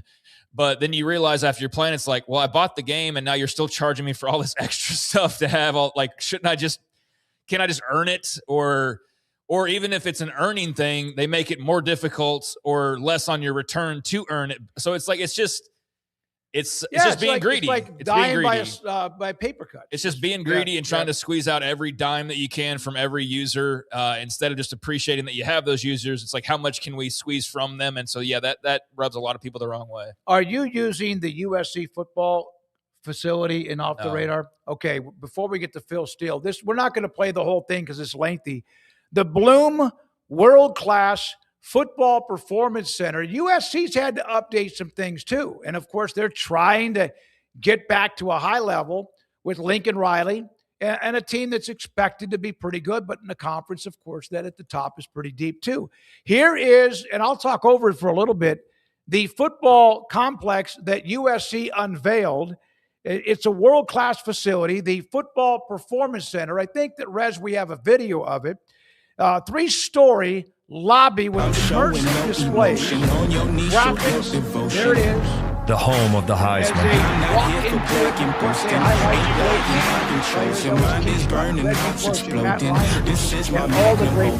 The birthplace of 176 All-Americans. Charles White. Weight room, seamless access, everything. 530 NFL draft picks. Beautiful complex for a place. 14 Pro Football Hall of Famers. I mean, Notre Dame had their version of this last week that I watched. It was less of the highlights and all their great players, a lot more about the actual home design for the next legendary USC football team. Looks like it's pretty incredible. A home design as well. for you. Did wonder there for a while when NIL first started about how much priority facilities would still have. And, just thought maybe this is the home excess would have to go to the of wayside. Anthony, Marcus, Ronnie, Junior, Keyshawn, Reggie, and Troy. That you're like, how do we spend this money? Is my home. But your home. There's still tons and tons of money flowing, and you still got to make the guys on the team happy and comfortable, and your staff and everything else, and keep up with the Joneses. And so, Notre Dame, USC, and Texas Tech just a year or two ago with their brand new facility. We're seeing a lot of new gigs and a lot of these facilities just become absolutely they are. This is a place to train at the edge. A place to develop you. Speak for yourself. I didn't know we had the opportunity to walk through it, Lincoln, but I know that I would have been up for that. I think we're going to go back. All right, coming up next, Phil Steele, 32 years. A place to build a family. 32 years ago. And he's next. I had a chance to visit with him about a lot of things in college football. It's the Smoke Show on 365 Sports. Have you heard about the new IRA, the Insured Retirement Advantage? It's a strategy for younger, high-income earners, small business owners who want to get serious about retirement. The Insured Retirement Advantage can help you build a tax-free income stream for retirement, protect your family's legacy, keep your capital working efficiently. And you don't have to be some ultra high net worth status to qualify. Here are the numbers to call for North Star Funding Partners and the new IRA at 623-256-6902. Tell them we sent you from 365 Sports, and Get a chance. I said this to, I was getting a ride to a rental car facility earlier today because I was getting my car, getting some work on it. And she said, wouldn't you love to live life backwards? And I think a lot of people just financially wish they could do things differently. I think a lot of people do that. I know I wish I would have in many ways too. And that's what they're trying to help you when you have some money now, even though it may not have to be something that you're filthy rich, just money that you earn and you're doing well in life. So you want to do well for the future and also set it up for the family and your legacy. It's the new IRA, Insured Retirement Advantage at North Star Funding Partners. 90 years ago, Bert Cozen Ford made a commitment, not just to sell Fords, but to serve Waco. What began in 1936 wasn't a transaction, it was a partnership built through hard work, quality, and integrity, mile by mile. For over 4 generations, Bert Cozen has been driven by Waco. Thank you for the road we've traveled together and the miles that lay ahead. Petty Clinic Men's Healthcare in Woodway is now proud to offer you men an exceptional weight management body sculpting product called semaglutide, also known as Ozempic or Wegovy. Semaglutide is an FDA-approved weight management medication. Once-a-week injections of this powerful medication offers an average body fat weight loss of 20% within the first year of treatment. In addition to body sculpting, semaglutide also normalizes blood sugars and has the clinical research proof of reducing blood pressure, cholesterol, stroke, and heart attack risk. If you're like most men and you have stubborn fat that will just not respond to typical diets and exercise, then help is finally here. Semaglutide. Affordable, highly effective. Google search Petty Clinic Waco and reach out to the Petty Clinic team today for a free consultation with Dr. Petty to see if semaglutide is right for you. Go to pettycliniclowt.com.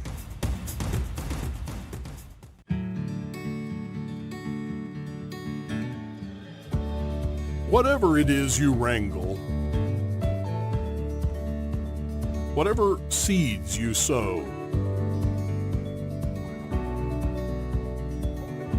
no matter what you nurture or what you choose to grow, at Texas Farm Bureau Insurance, we're proud to protect all Texans.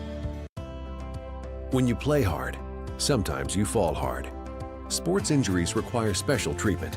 At Southwest Sports Medicine and Orthopedics, our team of expert doctors provides athletes and active adults with comprehensive sports medicine care, diagnostics.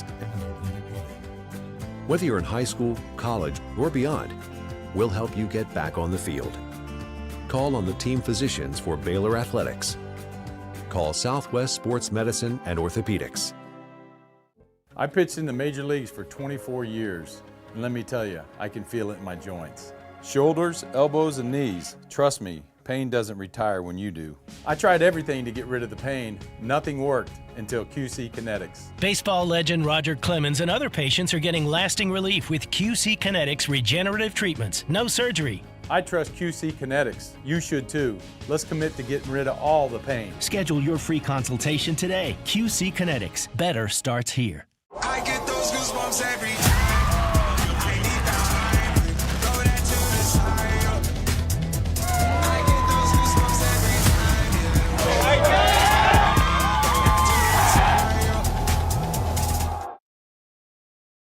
From the TFNB Your Bank for Life studio. Now, it's time for the Smoke Show. Presented by Texas Farm Bureau Insurance. We are Texas Farm Bureau Insurance, your insurance provider built by Texans for Texans. And we've been protecting families in our great state since 1952. TFNB, your bank for life, serving Central Texans since 1889. It's time for the Smoke Show on 365 Sports with David Smoak and Craig Smoak. Since 1995, Phil Steele, the college football magazine, the 2026 version, of course, is out, and 376 pages. All 138 FBS teams are highlighted. And Barnes & Noble at B&B Buzz, and also Books A Million, by the way, is where you could find the magazine. And you could find Phil Steele on with me right now on 365 Sports. Phil, thank you very much. Congratulations. I mean, it's 32 years. And when you set off on this journey, what were your expectations back in the day? Oh, I definitely did not have the expectations that I have to get to where we got today. Back then, there was 30 magazines on the market. We were black and white and newsprint. I only covered 88 teams back then. Didn't even have a write-up on the MAC or the Sun Belt at that time. And, it was just to get the magazine out there. One thing that was lacking back 30 years ago, when I bought all the other preseason magazines, it's still that way that today, you can't even basically get a too deep out of a lot of these magazines, but even if you read through all 30 of them, or today there's only about 10 of them, 10 magazines out there. But back then you couldn't even get it too deep. So I've compiled all the information myself, and we basically give you a 3 deep, 4 deep at some teams on the roster. And not only the player's name, his height and weight, but we give you, every where he ranked coming out of high school and what he's done so far in college. But back then, we were just one of the magazines on market. And David, I appreciate you having me on in the early years of the magazine on the radio show. We've been doing this together for quite some time, and it's helped us grow and grow and grow. And now we're 376 pages, as you mentioned, 2 full pages on each team, and generally regarded as the Bible of college football.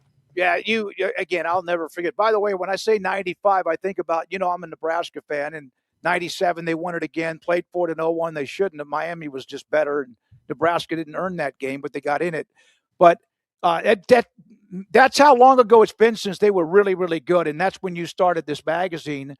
And so I guess the first question I want to ask you is just about the way you put it together with the way things have changed because of the portal. I know I asked you about that before, but how much did the one portal help you better have – instead of the mass chaos when there were 2 different times when the portal was open? Oh, my goodness, David. Every coach I talked to this year, I talked to 133 of the 138 coaches out there going over the roster with them. And every coach would say, "Hey, Phil, how you doing?" And they probably expect me to say, "Oh, great. How about yourself?" But I would say, "Oh, my goodness, Coach, I am doing so good. There is no second transfer portal window this year. I don't have to rewrite 138 teams all in the month of May, scramble around and move rosters and do complete write-up. I do all 138 write-ups myself." And the coaches actually came back, David. Almost every single coach said, "Hey, Phil, we were more of a team this spring. We could, the team we were taking into the spring is the team we're going to take into the fall. We could coach these players harder. We could list a guy 3rd string on the depth chart, and we knew he wasn't going to leave. The players could bond together more, knowing their teammates weren't going to leave after spring practice. And the players were also happy they weren't going to get replaced after spring practice. So I think we're going to see a better brand of football this year because there was no second transfer portal window. But thank God there was no second transfer portal window, because the previous 3 years were utter chaos trying to put this magazine together. I don't. The coaches themselves who were right there on ground zero at each one of their football complexes. Every coach that I've talked to, when we had all the Big 12 coaches on back at the early part of July, they were all relieved. And who knows what the future holds because of the mess that we see in college athletics. Let's start with this: Kirk Cignetti in Indiana. I always have thought Bill Snyder did the greatest job of all time of taking a program that was the worst at K-State, and he actually rebuilt them twice. But the first rebuilding job, which no one expected, then all of a sudden they started winning. And then in '98, they had that team that could have played for the national title. They finally beat Nebraska, got over the hump, and what he did was amazing. How do you compare what Snyder did then with what Cignetti has done with what was the losingest college football program of all time at Indiana? Yeah, and you'd almost have to put the programs somewhat similar in the fact that Bill Snyder didn't have access to the portal, but of course, I don't think Bill Snyder would have had any NIL money back then to do anything with it. So, Bill Snyder, I agree with you 100%, David. For years, I've said that Bill Snyder did one of the most incredible jobs in college football. When he took over, they were a woebegone program about to drop down a level and nobody coming to the games.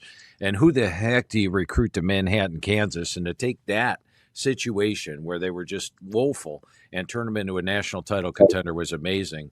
But what Kurt Cignetti's done is even trumped that, I think, getting back to winning a national title. And coming in and saying, hey, we're going to beat Michigan, we're going to beat Ohio State, and you're just sort of like, yeah, right.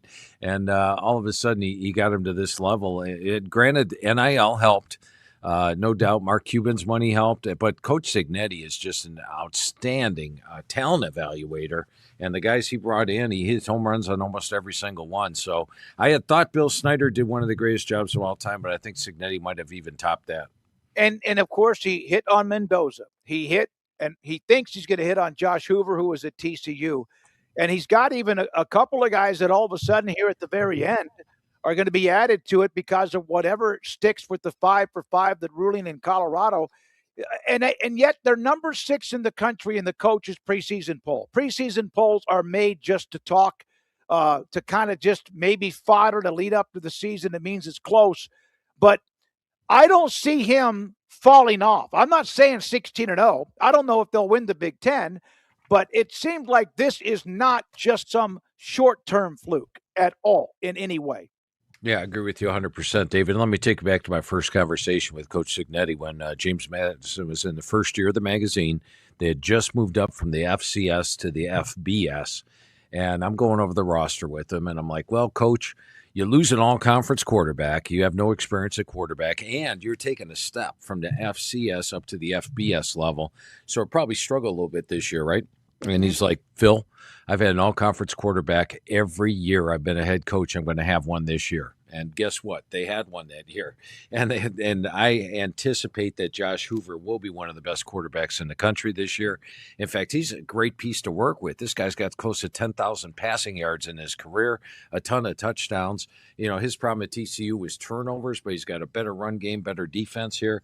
I just have full confidence after that first conversation with Coach Cignetti and to see that every year he has had that all-conference quarterback, and even prior to my conversation with him, he'll develop Hoover into that. And this is a talented Indiana team. You look at the offensive line, I rate them number 3 in the country, running the wide receiver core number 11 in the country. I think adding Nick Marsh, one of the more underrated pickups. This guy's a star in the making from Michigan State, underutilized there. Now he's here along with Charlie Becker, and the defense is outstanding. And as you mentioned, they just added Stephen Daly to an already top-notch defensive line. I've got them favored in 11 of their 12 games, David. The only game I don't have them favored, I have them pick them against Ohio State at home on October 17th. This is a team clearly capable of winning the Big Ten again this year and getting back to that national title game. You've seen all the discussion, the throwing jabs and a few launching, I guess you could say, ego and pride grenades at each other with the SEC, which dominated and still an incredible conference, and what the Big Ten has done.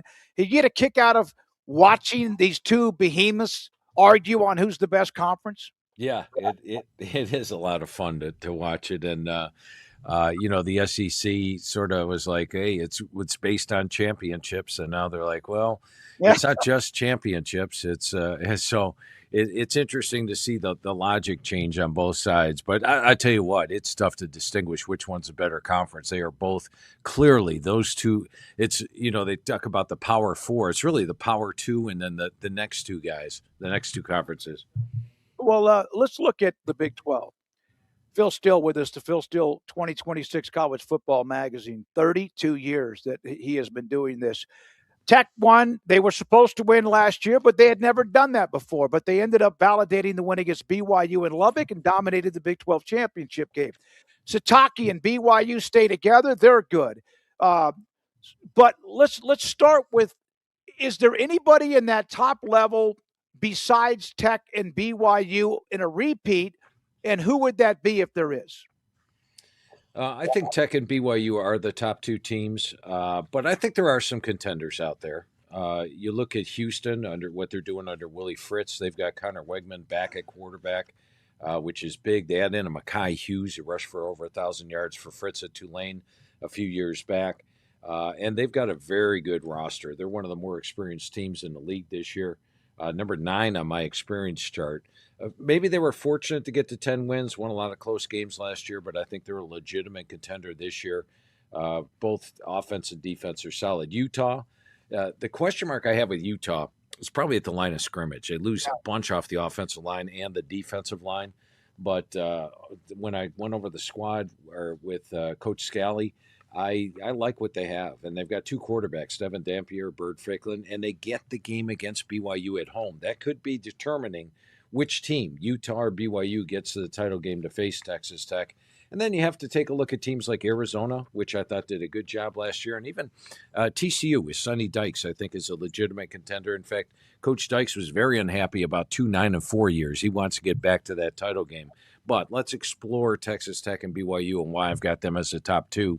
First of all, with Texas Tech, I did not anticipate Brendan Sorsby playing when I wrote the magazine. On June 5th, when I sent this thing to the press, I had 90% sure that he's not going to play. So it did not affect my power rings that he's not on the field this year. This is a talented roster. And then look at their schedule, David. Their two toughest road games are at Cincinnati, at Baylor. I've got them a touchdown favorite in each of those. They're a double-digit favorite in all their other games.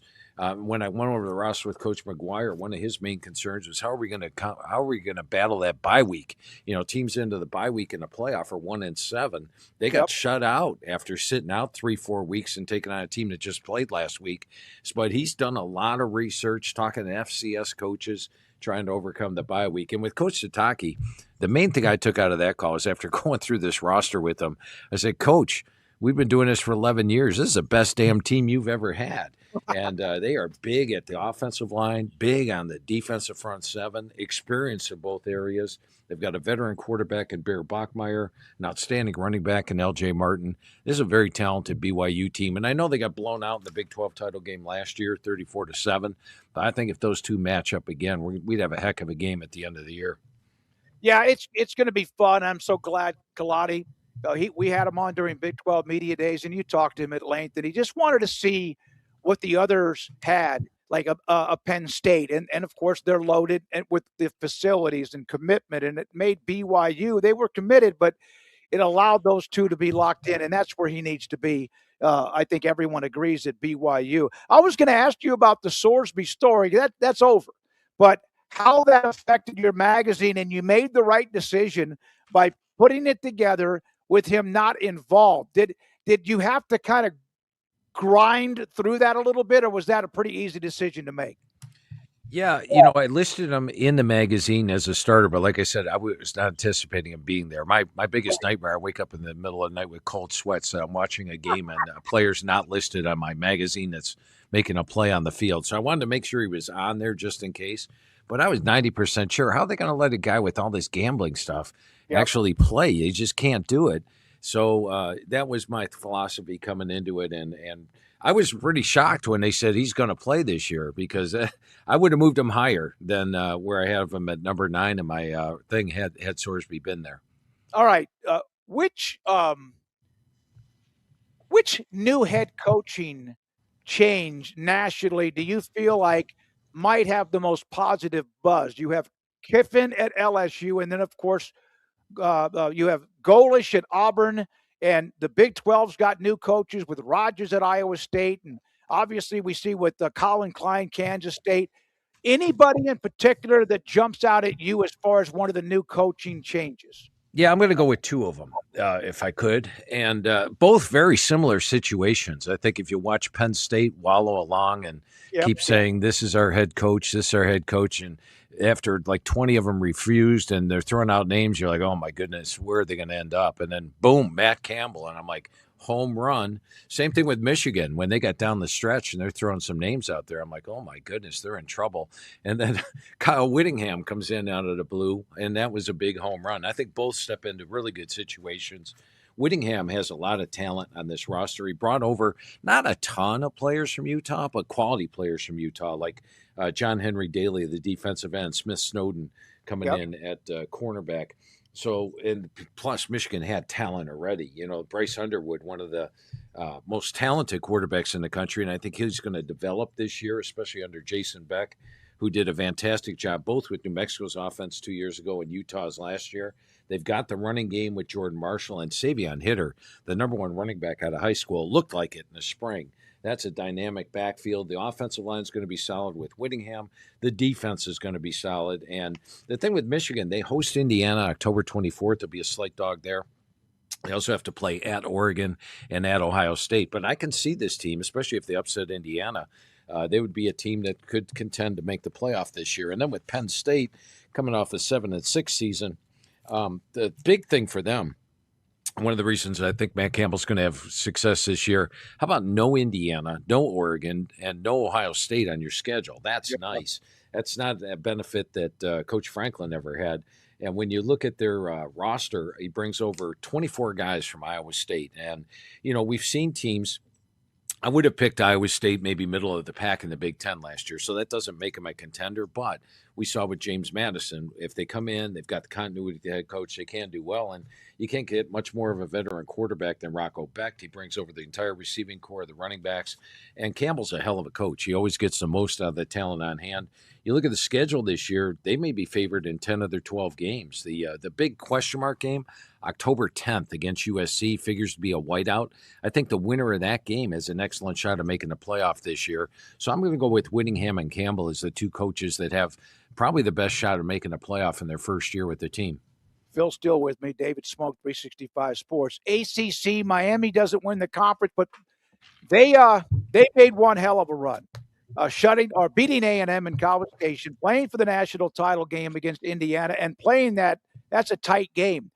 Is there someone outside of Miami ready to make the next step? SMU's kind of out there, and what Rhett Lashley's done, but some of the bigger boys like Clemson, they haven't been as good. Florida State's kind of trying to figure themselves out. Anybody else?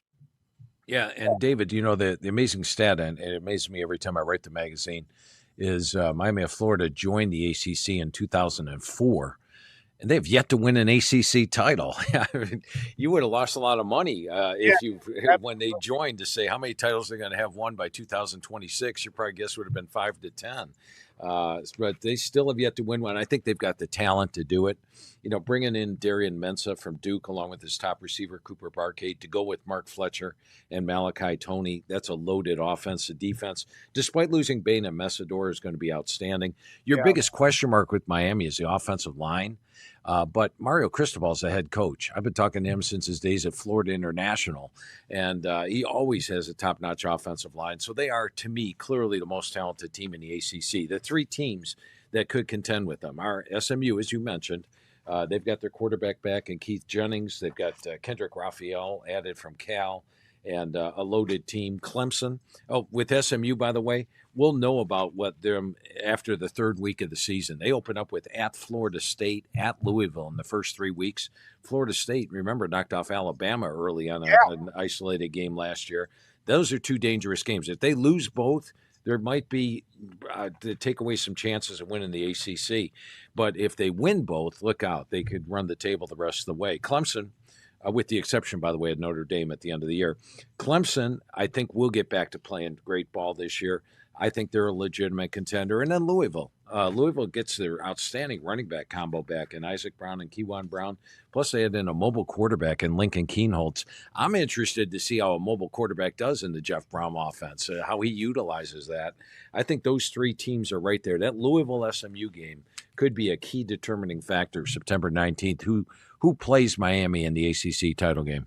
Do we have time for two more questions? Oh, absolutely, David. Okay. All right. So we've done the Big Ten. We've mentioned the ACC and gone through that with what you just said. And we also looked at the Big 12, the SEC, of course. They've got a chunk of teams at the top, but no one seems to be as dominant as they used to be. However, Georgia is still really good, but they need to run the ball better. Texas seems like they're as loaded as they've been, and not just hype, but literally put together a team that can win it all.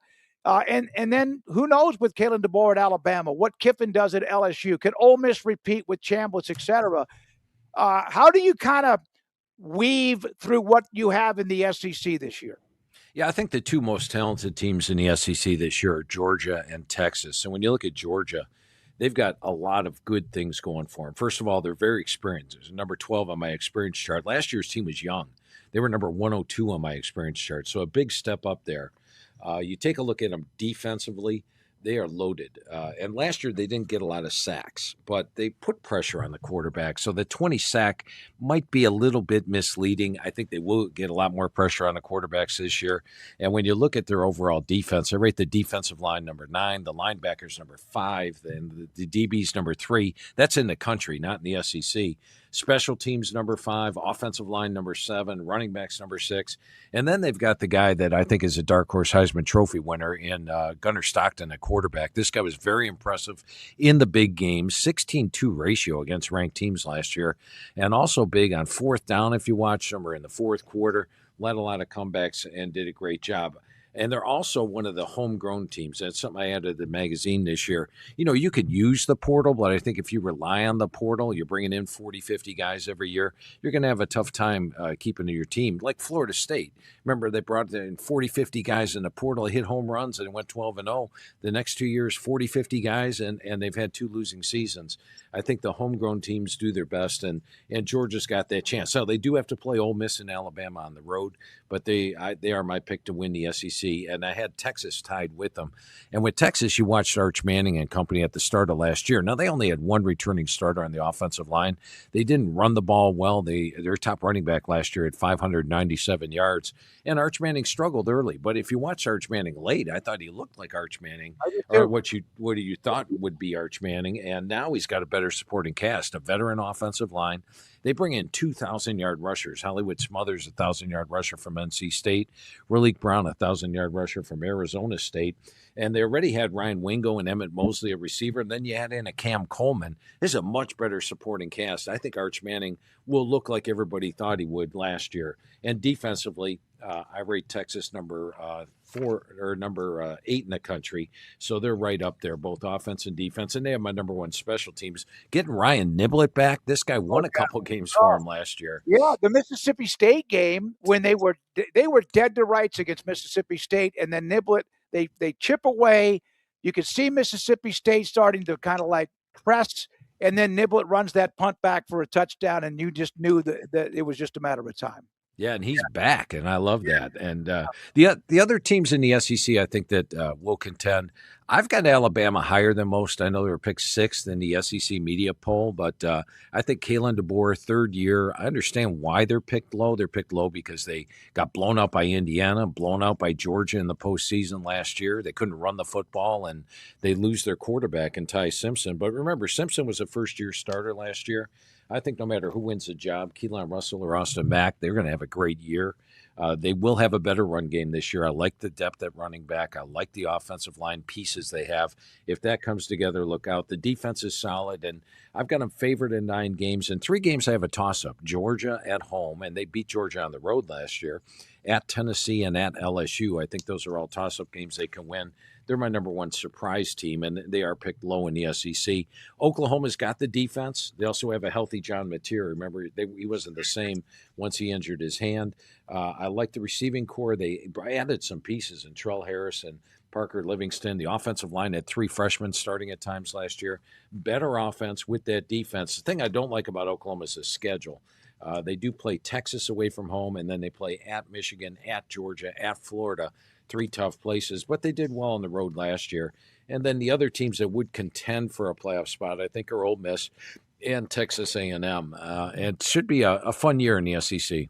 Yeah, I didn't mention A&M in that list, and sometimes I guess because it's, they kind of flirt, but they were good last year, but didn't lay an egg with a team that played for the national title in Miami. I love what Elko, he kind of brings a calmness and steadiness to them. There's not a lot of hype. It's just built with foundation, concrete, bricks, mortar.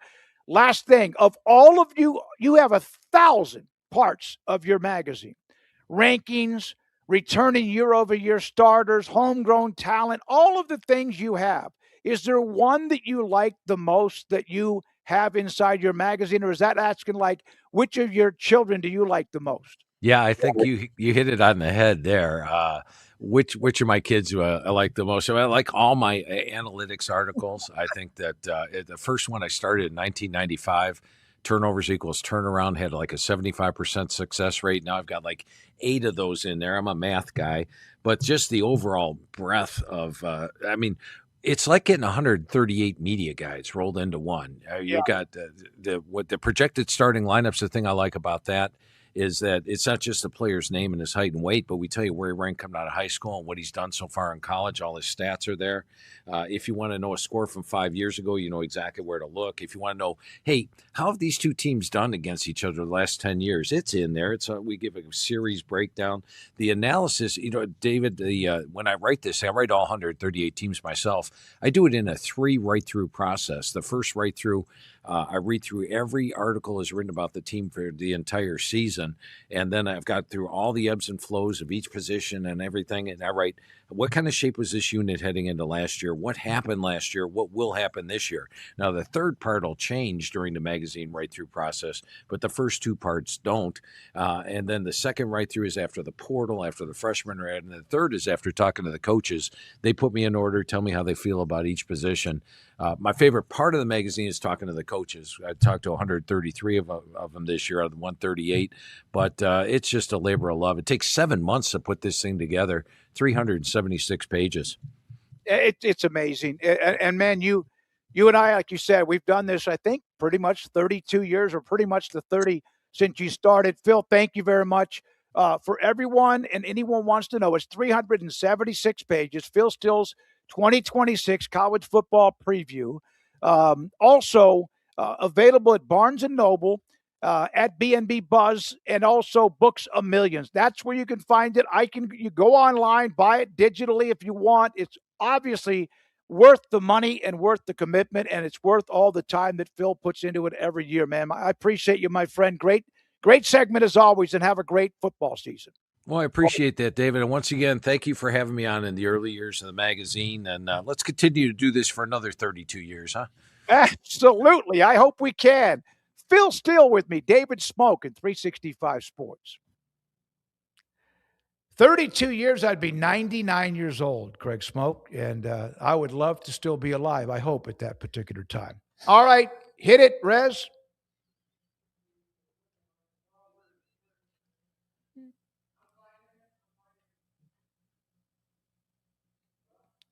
I'll play the jingle. It is time for Craig Smoak. It's time for Craig Smoak's Off the Radar.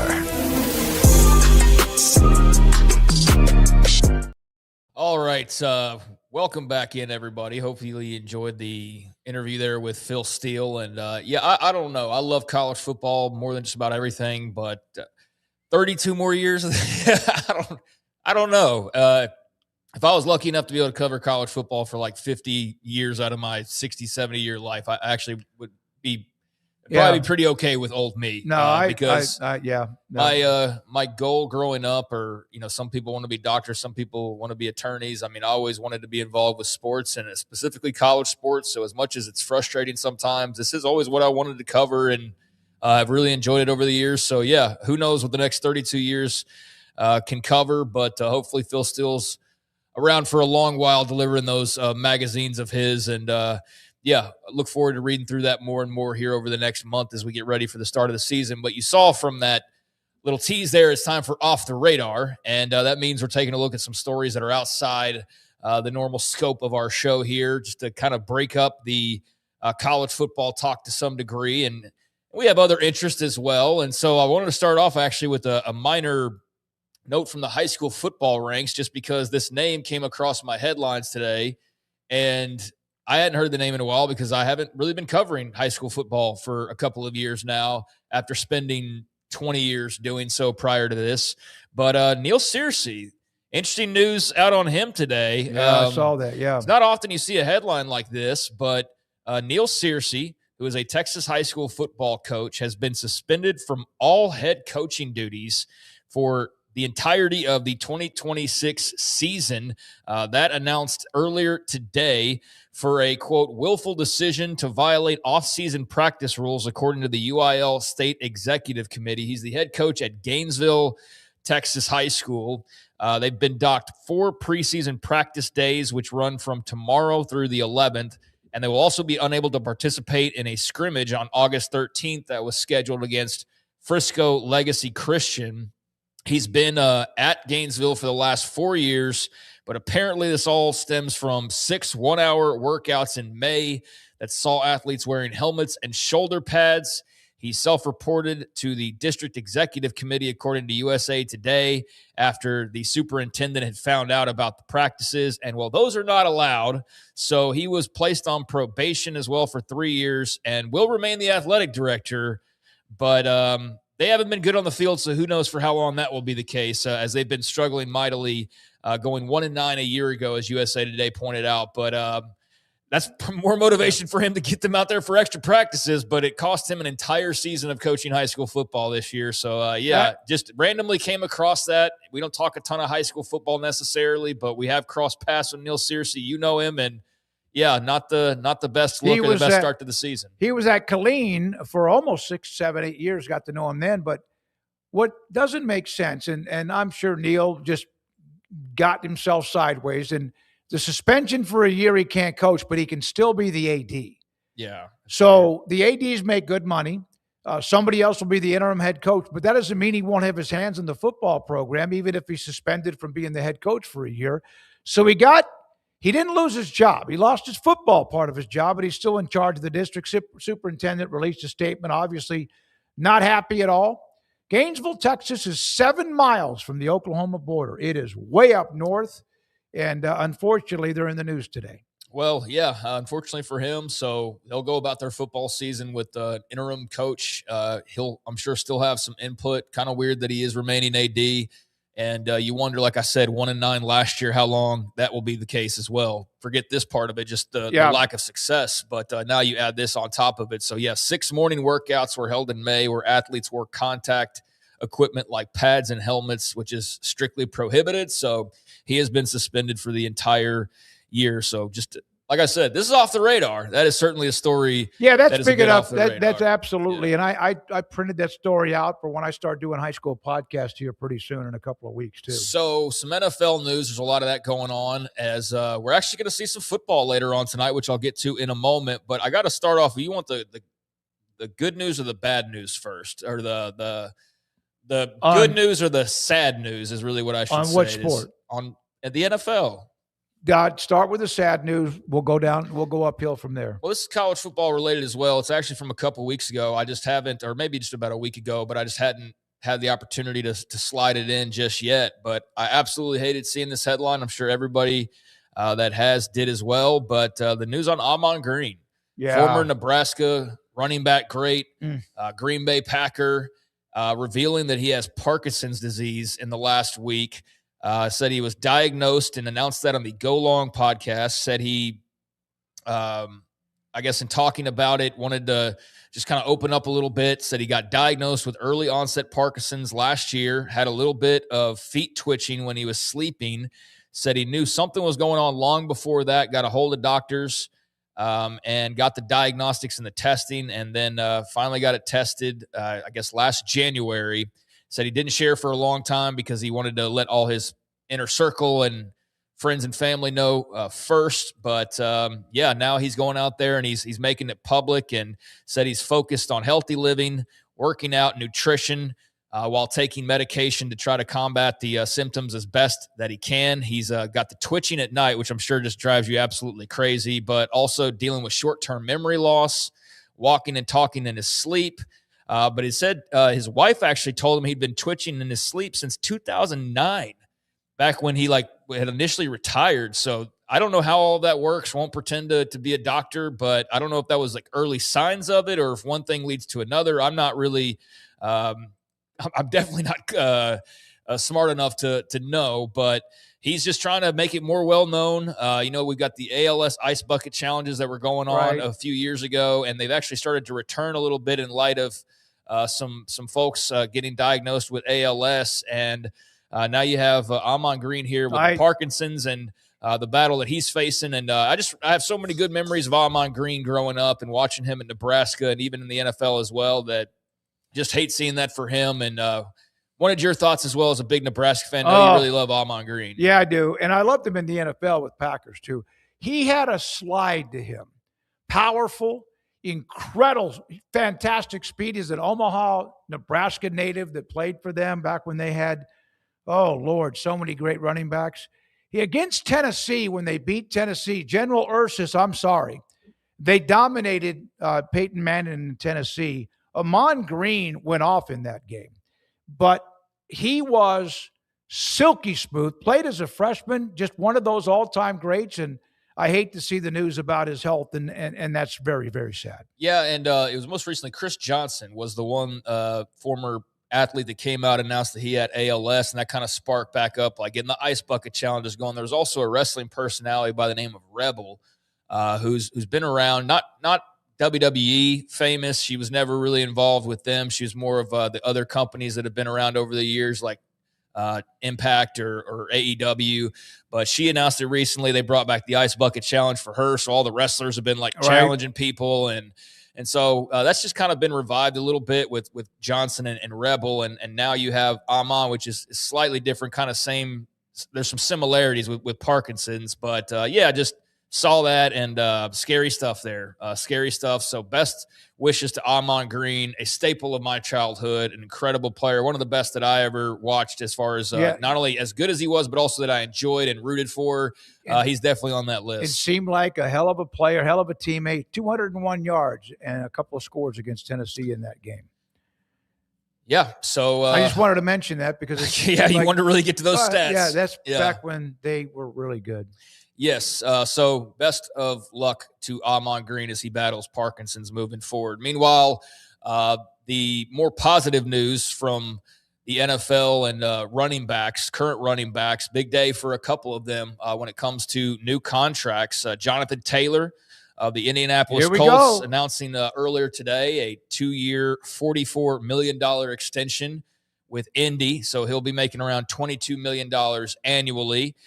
So Jonathan Taylor had that announcement, and then there was Jahmyr Gibbs signing a 3-year, $67.5 million extension with the Detroit Lions. That puts him right there just above, as these contracts always do. It's like for half an hour, Jonathan Taylor's like, I got the most, and then here comes Jahmyr Gibbs with got slightly more, 22.5. So for Jahmyr Gibbs, up to $75 million max. Well, but it's if he gets every cent, and we know that's not always how it works out. But he is guaranteed $51.5 million over the life of that contract with Detroit. So it was about 8 to 10 years after Ezekiel Elliott kind of popped the market with Dallas. And then that's when you had kind of not collusion, but running backs were just not going to get paid. You could always have 3 of them rather than one guy. But now you've seen Bijan this week. Jahmyr Gibbs was next in line, and Jonathan Taylor. Things have changed now with paying running backs at the high level in pro football. Yeah, I think we're just starting to see things shift like they always do, back in another direction eventually. And so whereas you didn't want to have the high-priced running backs, now you do again. Yep. Now you do. If you've got a really good one like a Bijan Robinson or a Jonathan Taylor or Jahmyr Gibbs, like now you pay them like they're worth being paid. And so, there's been some jockeying as far as the biggest contracts go. But the way it falls now, Jahmyr Gibbs is the highest paid running back in NFL history, $67.5 million, 3 years. 22.5 per year, 51.5 guaranteed. Jonathan Taylor's $44 million can make up to 47, just slightly less average at 22 flat, and can make up to 39 million guaranteed. So the running back market has been reset. Bijan's, for what it's worth, falls in between per year. With right behind Gibbs, it's like Gibbs has 22.5, Bijan's got 22.25, right? Jonathan Taylor has 22. So they're all like right there in that same boat, with just different variations on the guarantees and all of that. But a couple big contracts today. So big offseason for the running back position, a big rejuvenation for the running back position.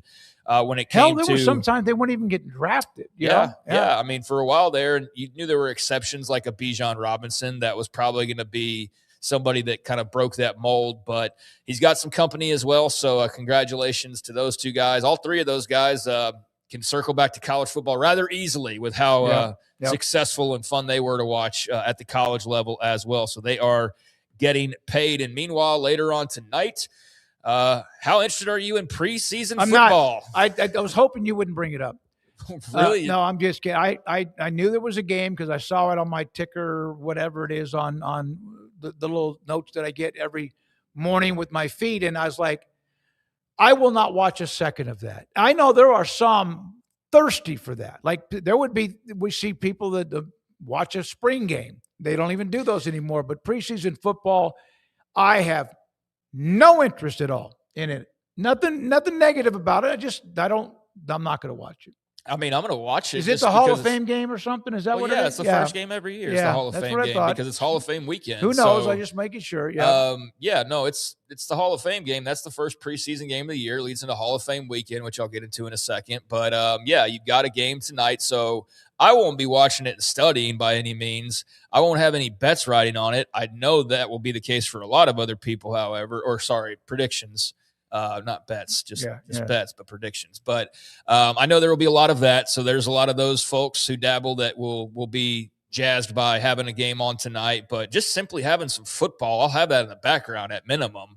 But I won't be watching every second of it and may walk out for 30 minutes and not pay attention to it. But I'm going to at least have it on and just have that feeling of football's back in a way. I'll do that. And it is the countdown. I mean, it's preseason. So, I can take it or leave it, but it is at least a little appetizer. So, Panthers, Cardinals, and there went all the rest of the interest because of the teams announced. No, Panthers, you think we'll see who's the young man that was the walk-on wide receiver? Josh Cameron. Wonder if he'll I'm sure Josh Cameron. I don't know about what his health status is coming out of training camp and what they've been doing so far, but I would definitely anticipate seeing some Josh Cameron, the former Baylor wide receiver, playing for Carolina. As he's a good, solid player. Wish him nothing but the best, but I have not kept close tabs on exactly what he's been doing in training camp. But if he's healthy, then I'm sure he'll be playing. But that is later on tonight, 7 p.m., the Hall of Fame game as that gets underway. Cardinals and Panthers, so it's not the sexiest matchup, but it's preseason football. So it's not going to be what we are looking to see here in a month and that will completely take over this country. But it is a little sampler. So that will be on NBC and on Peacock live from Canton, Ohio, for those who are interested in getting a little taste of some football. And this all precedes the big Hall of Fame weekend in Canton, Ohio, in a pretty big class that will be inducted later on this weekend.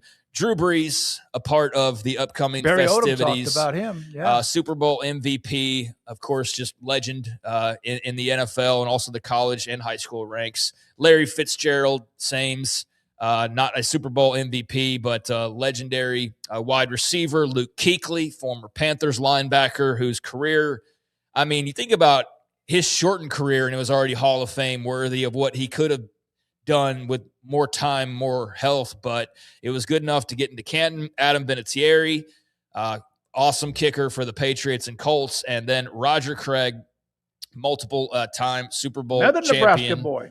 Another Nebraska Cornhusker. So Roger Craig will be getting inducted as well. Kind of surprised it's taken this long, but I don't know his career. Yeah, he put up a lot of. He was also one of the most proficient, efficient, and best dual threat running backs by receiving yards, and was on Super Bowl teams. I think he won an MVP after one of the Super Bowls, scored 3 times. And he was a hell of a player, but he never was like somebody that was at the list of people saying he was the best running back. Just compiled a lot of good stats, though. I kind of see him getting overshadowed by Marcus Allen in a way, or kind of interchangeably. That's probably part of it. But the ceremony itself will be, I believe it's like noon Eastern time, coming up on Saturday from Tom Benson Hall of Fame Stadium there in Canton. But what a class. Brees, Fitzgerald, Kuechly, Vinatieri from the modern era players pool.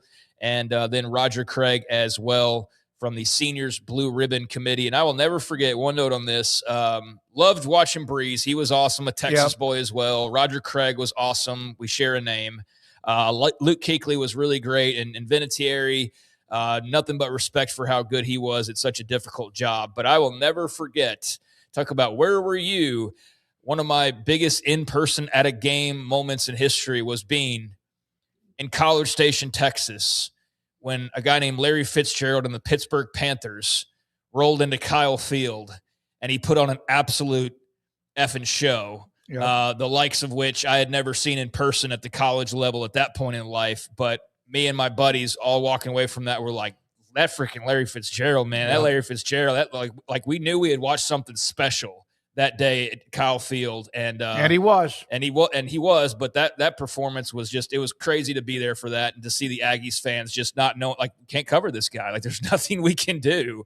But years later, you realize it's just a fun anecdote. Wasn't a fun day for the Aggies though that day. He just, I never saw him in person, but he was phenomenal and so fluid and so smooth. Yeah, that was 2003.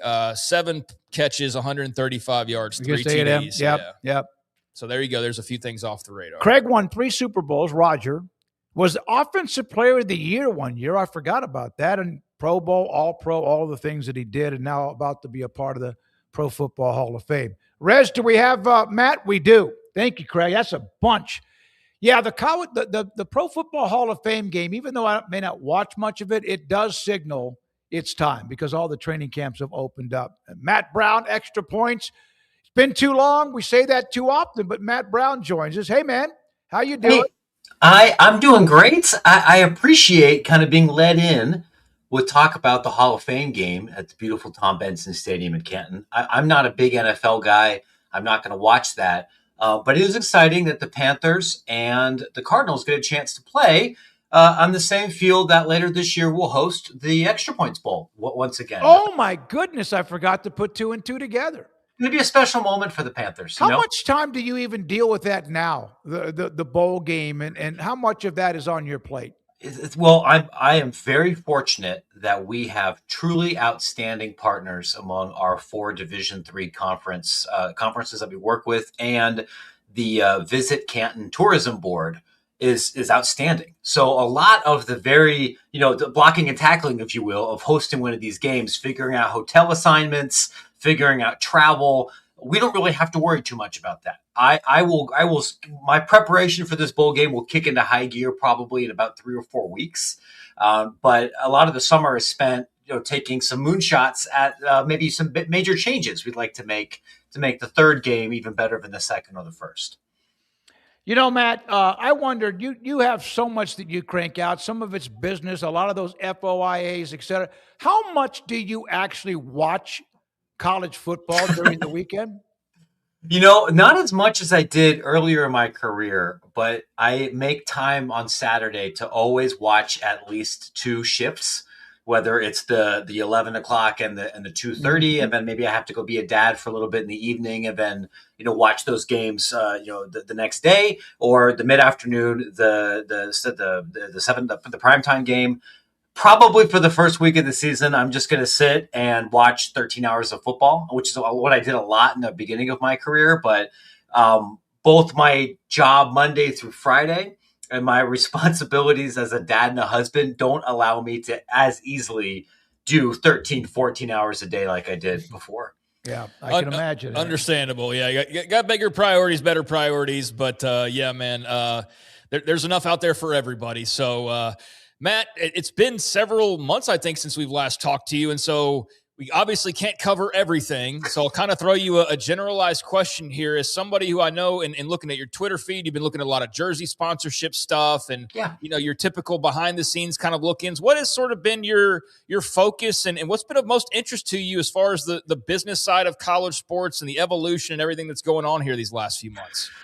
Honestly, this might be not quite the answer that you're expecting, because the big story is probably about what's happening in Washington, D.C. And while I've been following that and talking to lawmakers, I mean, we could talk about that in a second if you want, candidly, that isn't the most interesting thing to me. And part of it is because I don't actually think this bill happens. And there's a lot of sound and fury signifying nothing over a lot of that conversation this summer. But what we see with jersey patches, and I think with some of the evolutions of what's happening with corporate sponsorship rights and how athletic departments are generating money beyond their television, I actually do think that that's pretty interesting, because right now we have a lot of different schools that are taking different approaches about this. Do we sign just one sponsor for football and break up our sponsorship package and maybe have 6 different patches? Do we do everything with one giant deal like Notre Dame and Ohio State and LSU have done? Do you do what Texas is doing this year, which is nothing, and waiting for maybe the market to stabilize a little bit? Because there really is a pretty wide gap among both brands and schools about what they perceive that valuation to be. And would not be surprised to see many schools like Texas not have a patch this year, because their thinking is it's better to take no money and then sign for something bigger next year than sign a 1-year deal with on the cheap and then drive down our asking price for next season. So it's funny, leading up to this call today, I'm finishing a story about what these patches look like for swim teams, because several schools have announced, hey, we're going to have a jersey sponsorship patch for every one of our varsity teams. And we kind of know what that looks like for football and basketball, but where are you going to put the patch if you're in a pool, right? Like, are you gonna, does it sit on the cap?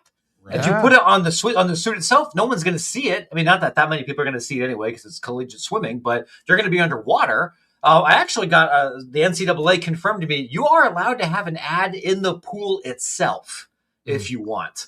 I don't know if anybody's done that, but these little things people don't think about, that's part of my job. Is that one where they put it on like you see the basketball court that's not actually on the court, or is it going to be painted into the swimming pool or the?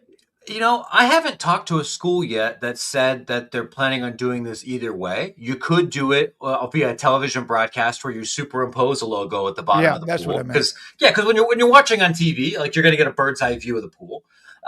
What I think is going to be more likely are going to be people with some patches maybe on their warm-up jackets or on the cap itself, which will make some funny images that pop up in Getty or in the newspaper, perhaps.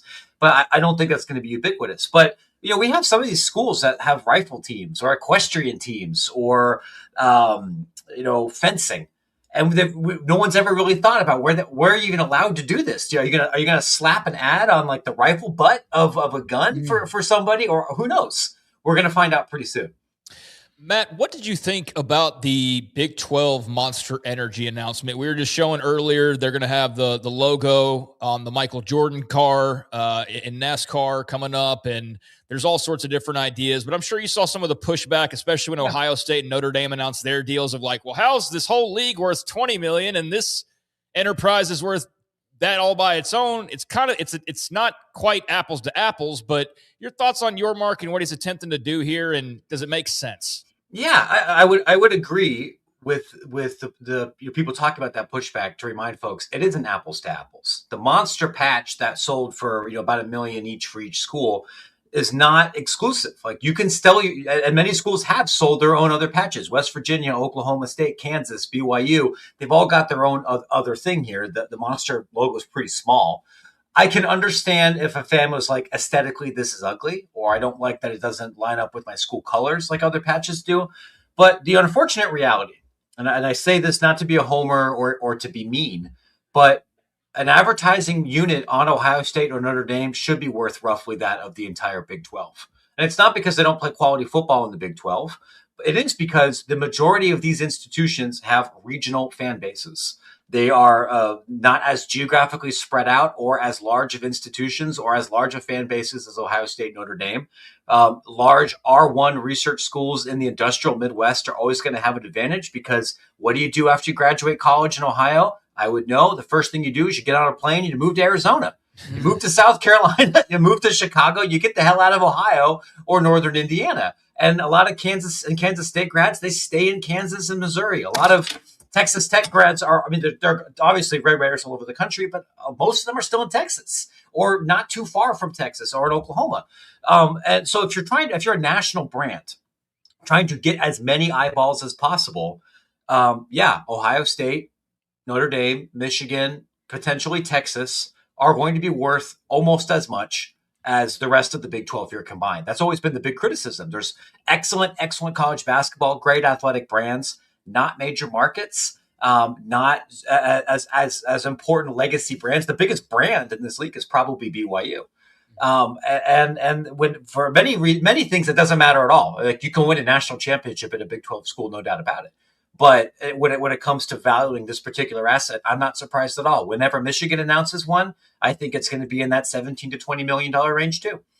And the teams you mentioned that can wait and do that and get that kind of money, aren't those about the only ones that could ever be independent outside of Notre Dame because of who they are? I think that's mostly true, right? The thing about college sports is there's very few truly national brands. The OSU, Michigan, and Notre Dame, I think, are in that group.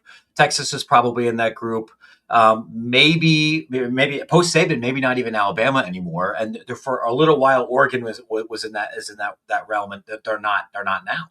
There's a lot of absolutely outstanding, huge, very powerful regional brands. And you can do a brand partnership with a regional kind of company, and it could be extraordinarily valuable. I look at everybody in the SEC, where the majority, certainly not exclusively, but the majority of those fans are in the Southeast. That a partnership with somebody who's specifically trying to reach customers in the Southeast would do very, very well. Chase Bank is everywhere, right? SoFi is everywhere. Of those schools, I guess BYU and the Armed Forces are kind of the only ones that fit into that category. And it's not besmirching, Florida State or Florida or UCLA or anything. I think that's just the demographic reality. So, Matt, you started off earlier talking about mentioning the Protect College Sports Act and how you don't think it's going to pass. So I was going to ask you that, just your thoughts on kind of where that stands. So I guess, can you kind of just elaborate a little bit on your thoughts of where we've arrived and where do you think this all now goes based on what we know at this point? Sure. One thing that is legitimately noteworthy about this bill, and this is not me saying whether I think the bill is a good idea or not. This is just me talking about where the bill is legislatively.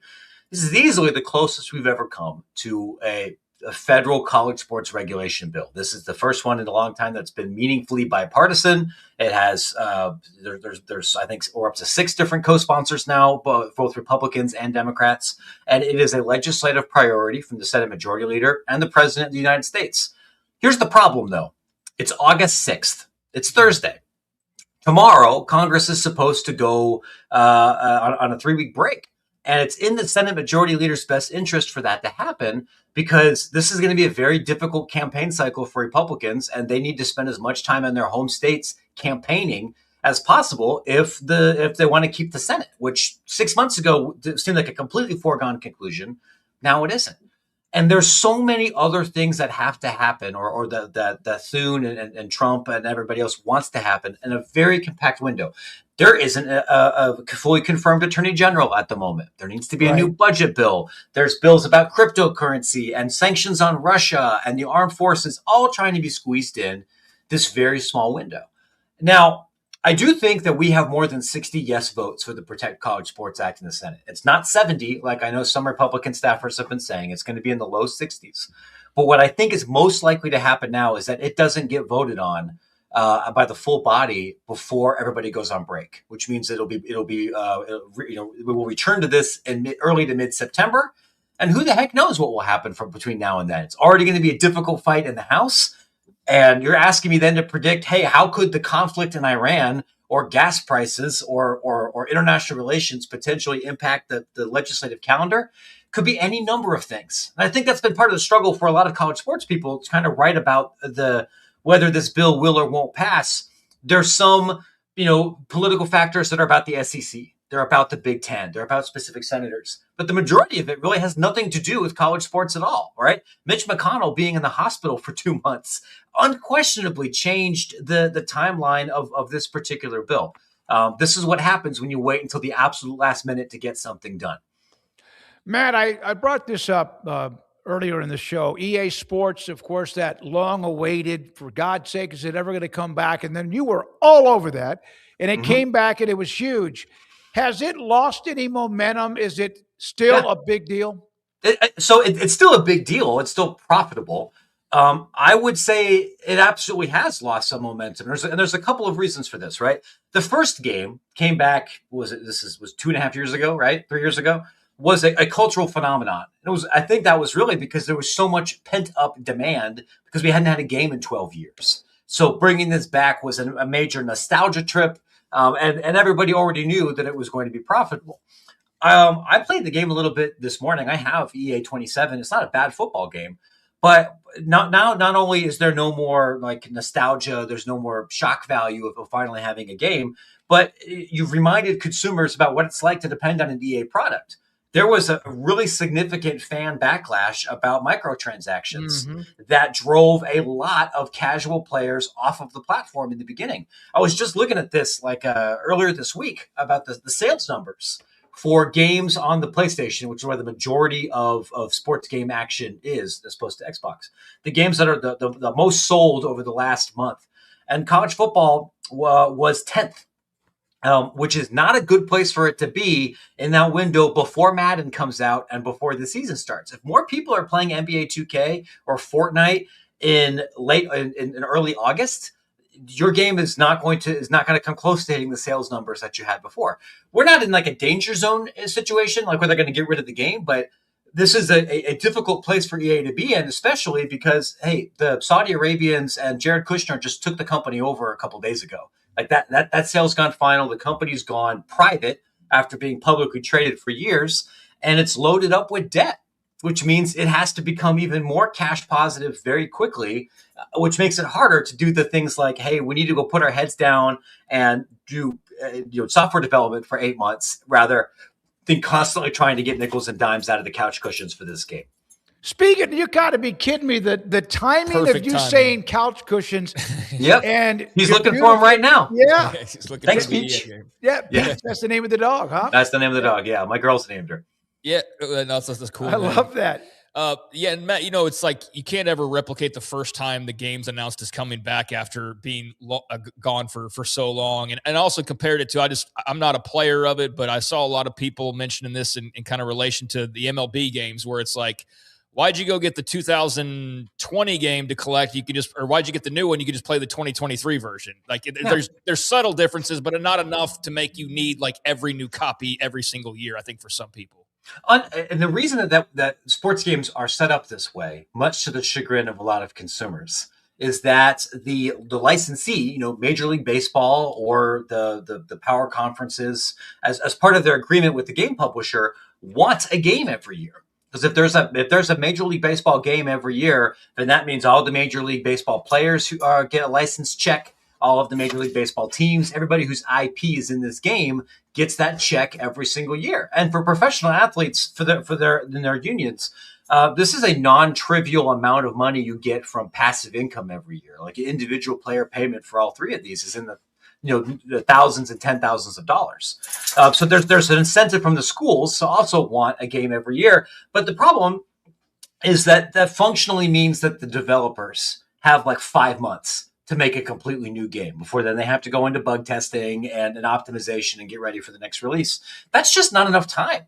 And it's especially not enough time that so many of these major game studios, including 2K and EA, have been laying people off for years. A lot of institutional knowledge is going out of the building. So that critique that you're raising there, why do I need to get MLB The Show every single year if it's just a roster update and 5% of a different game?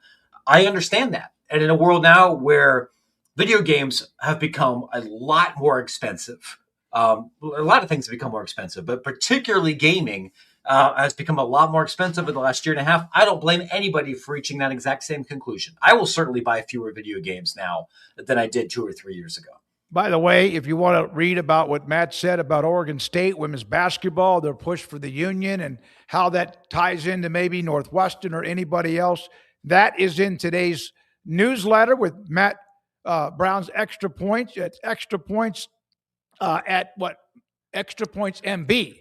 Yes, sir. Right? Yep. Yeah. ExtraPointsMB.com. Yep. I love it. It's a great newsletter. You do an incredible job. It's great to see you. Your dog, I think, needs to pee or something. Yeah. I think so. Friends, I'm going to go up there and go take her outside. Thank you very much. Said hi. That's Matt Brown. You bet. Be well, everybody. With Peach, his dog. I mean, as he was saying that about the couch or the pillows and whatever, he jumps up on top of that. Anything else you heard from him today? We're going to get to the wheel and all that too here in just 1 second. No, not really. I mean, so just fun listening to him for the first time in a while and kind of the different angle he has on things and his kind of own lane that he drives in as far as topics and stuff go. So yeah, he's somebody that's perfect to talk about a lot of the business and behind the scenes stuff. And there's certainly more of that than ever. So yeah, Extra Points does a great job of, if that has your interest, that side of the game, certainly it's a worthy subscription there. But yeah, cool to touch on the game a little bit, even though, like I said, like I know you don't have any earthly idea about any aspect of it, and I don't play it either. What video games I do play typically aren't sports; they're more like first-person shooter type games typically. So haven't checked out this year's. I'll probably wait for it to go on sale, and I'll just pick it up just to have it, for wild hair in the future or something, just to say that I had this version of it. But yeah, it's impossible to replicate the excitement when it first came back. But there's also a lot of changes that he outlined in the video game industry in general, like where they're getting rid of physical copies now.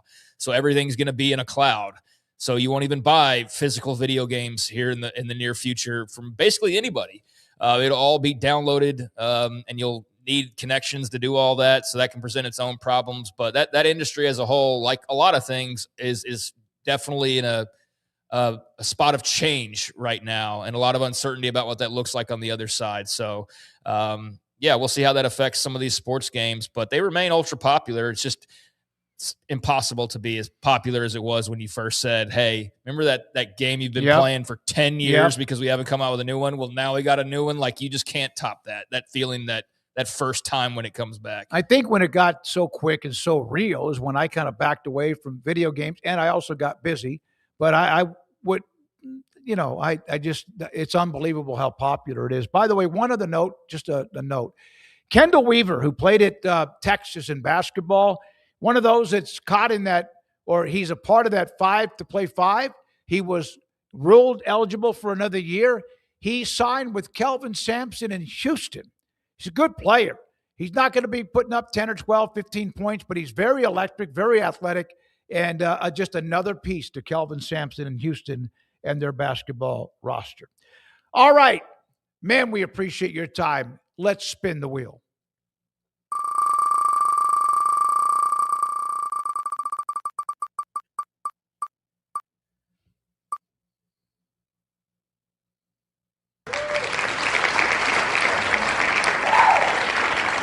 What was your very first car? What did it smell like? And did it have a nickname?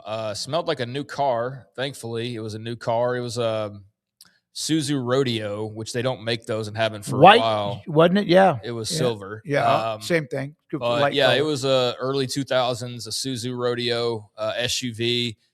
And I think I called it Flash or something like that, which not because of speed, obviously, being an SUV, but I don't know, it fit for the time period. And I was 16, 17, whatever I was at that time. So yeah, Suzu Rodeo, like a new car, and Flash was the nickname that I had. I had a yellow Pontiac, 1969 Pontiac Le Mans was my first. I had a mini car in Japan, but it wasn't really mine. It was kind of I had a 1969 Pontiac Le Mans, no air conditioning, as metal, heavy metal. I'm talking about it was built. I loved it. Used to drive the Nacogdoches in Tyler to go to college in it, even though there was no air conditioning. Rolled those windows down. I called it Willie. I have no idea. I just did. Okay. Well, I think it's crazy how we do some things and how we probably wouldn't be able to do them as well today. Like trying to imagine driving with no air conditioning. I think in these Texas summers. Yeah, no. I don't know about that. I don't know. Like when you're 18, like you withstand that at 40 plus, 50 plus, 60, like that heat.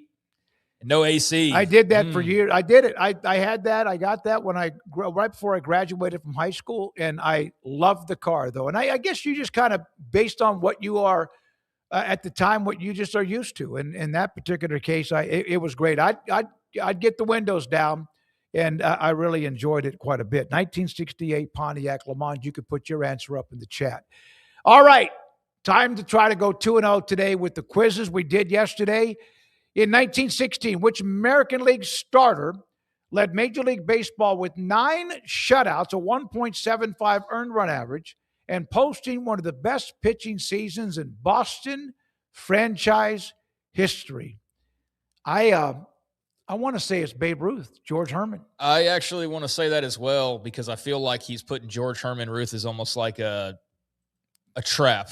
Like he doesn't think we know that's Babe Ruth, who was a great left-handed pitcher. But at some point, Andrew's going to catch on that we clue in on his hints and then like try to trick us by using said hints. But that one seems like, it's definitely sticking out like a sore thumb there. And I don't know enough about Dutch Leonard or Smokey Joe Wood or Carl Mays to know if they were even on the 1916 No, those roster are good for Boston. players. Those are some dudes. Well, yeah, I mean, you're more well versed in that, so yeah, I'll go with the one that I know, and that's Babe Ruth there at the bottom. Let's see what the answer is. Craig? Babe Ruth. Sent to St. Mary's Reform School as a troubled 7-year-old, Babe Ruth reached the majors as an elite left-handed pitcher, leading Boston to 3 World Series titles before becoming a full-time hitter. After moving to the outfield, his 714 home runs revived baseball after the 1919 Black Sox scandal. His larger-than-life personality and power turned an orphanage kid into America's first sports icon. So, yep, we got that one right. George Herman, Babe Ruth. I'm sitting here thinking about the John Goodman movie in my head while I'm reading that off. Haven't seen that in probably 30 years, but yeah, that was one tale of Babe. There's been several others and countless books and everything else. Yeah. He was as great. He's a fantastic pitcher. One note: his busy father nor sickly mother had much time for him. He roamed the streets, engaged in petty thievery, chewed tobacco, sometimes got drunk, repeatedly skipped school, and had several run-ins with the law. And people his age group 20 years later were bitching about the youth and how out of control they were. Kids today. Then those youths were 20 years later bitching about the youth and how out of control they were. And now it's my age's turn to bitch about the youth and how out of control they were. And it's like, it's all the same thing. It's just different versions of it. Yeah. All right. We want to know. Thank you, Andrew, for the first quiz. Let's see what the second quiz it is the Ocho. ESPN 8, the Ocho returns August the 6th through the 9th. With bizarre events like T-Rex, racing, and combat archery, which 2004 comedy introduced the fictional network. And I have zero clue about any of this in the connection to 2004 comedy. Well, that's okay because I have 100% certainty in what it is. It's Dodgeball. And yeah, that was a fun run of movies. A lot of Will Ferrell in these movies, not in Dodgeball though, but and the other three. And yeah, that was a certain time in Hollywood where they were just cranking out the comedies, kind of sophomore humor, nice blend of the olden days, but not as egregiously like a lot of the movies, a lot of the comedies from your era don't age very well these days. Yeah, I'm even trying to think of some of the comedies that were back in my day. Porky's, Revenge of the Nerds, those don't age well. I'm not a big I didn't even watch those two. Well, remember, I don't know what you were doing. I was very, very. So you were always boring as far as the pop culture side of things goes. Yeah, like you weren't even when you were younger going to the movies very often. No, I went and saw I tell you, one of my favorite movies when I was in high school was Grease. That was a good one. As far as movies, how about this one? Willy Wonka and the Chocolate Factory was one of my favorites because I love chocolate and I would love to have lived in that time. Well, don't watch the remake. Don't let not it. Very good. It's okay. It's not necessary. Okay. But they're doing that for everything. That's one of the ones I remember. The original still stands up. It doesn't need a remake. It's still perfectly fine the way that it was with Gene Wilder. But yeah, it's Dodgeball. And that was a fun run of comedies back in the day. And yeah, a lot of Will Ferrell, but not in the answer here. Here we go. We're 2-0. We are on a nice little run. Are we? Well, I mean, here we go. You all but guaranteed a victory like Joe Namath in 1960. The TV tournament on the fictional ESPN 8, the Ocho. If it's almost a sport, we've got it here. On August 8th, 2017, ESPN turned the gag into a real annual tradition, now celebrating its 10th anniversary from August 6th through 9th.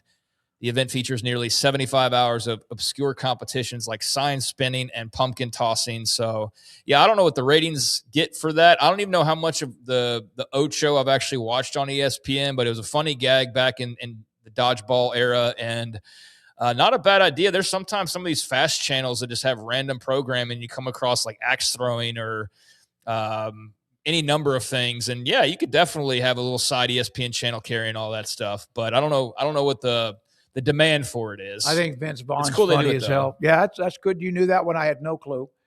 2-0. Let's go to the poll results from our great audience from what Andrew Valade put together, including, I was wondering about this one.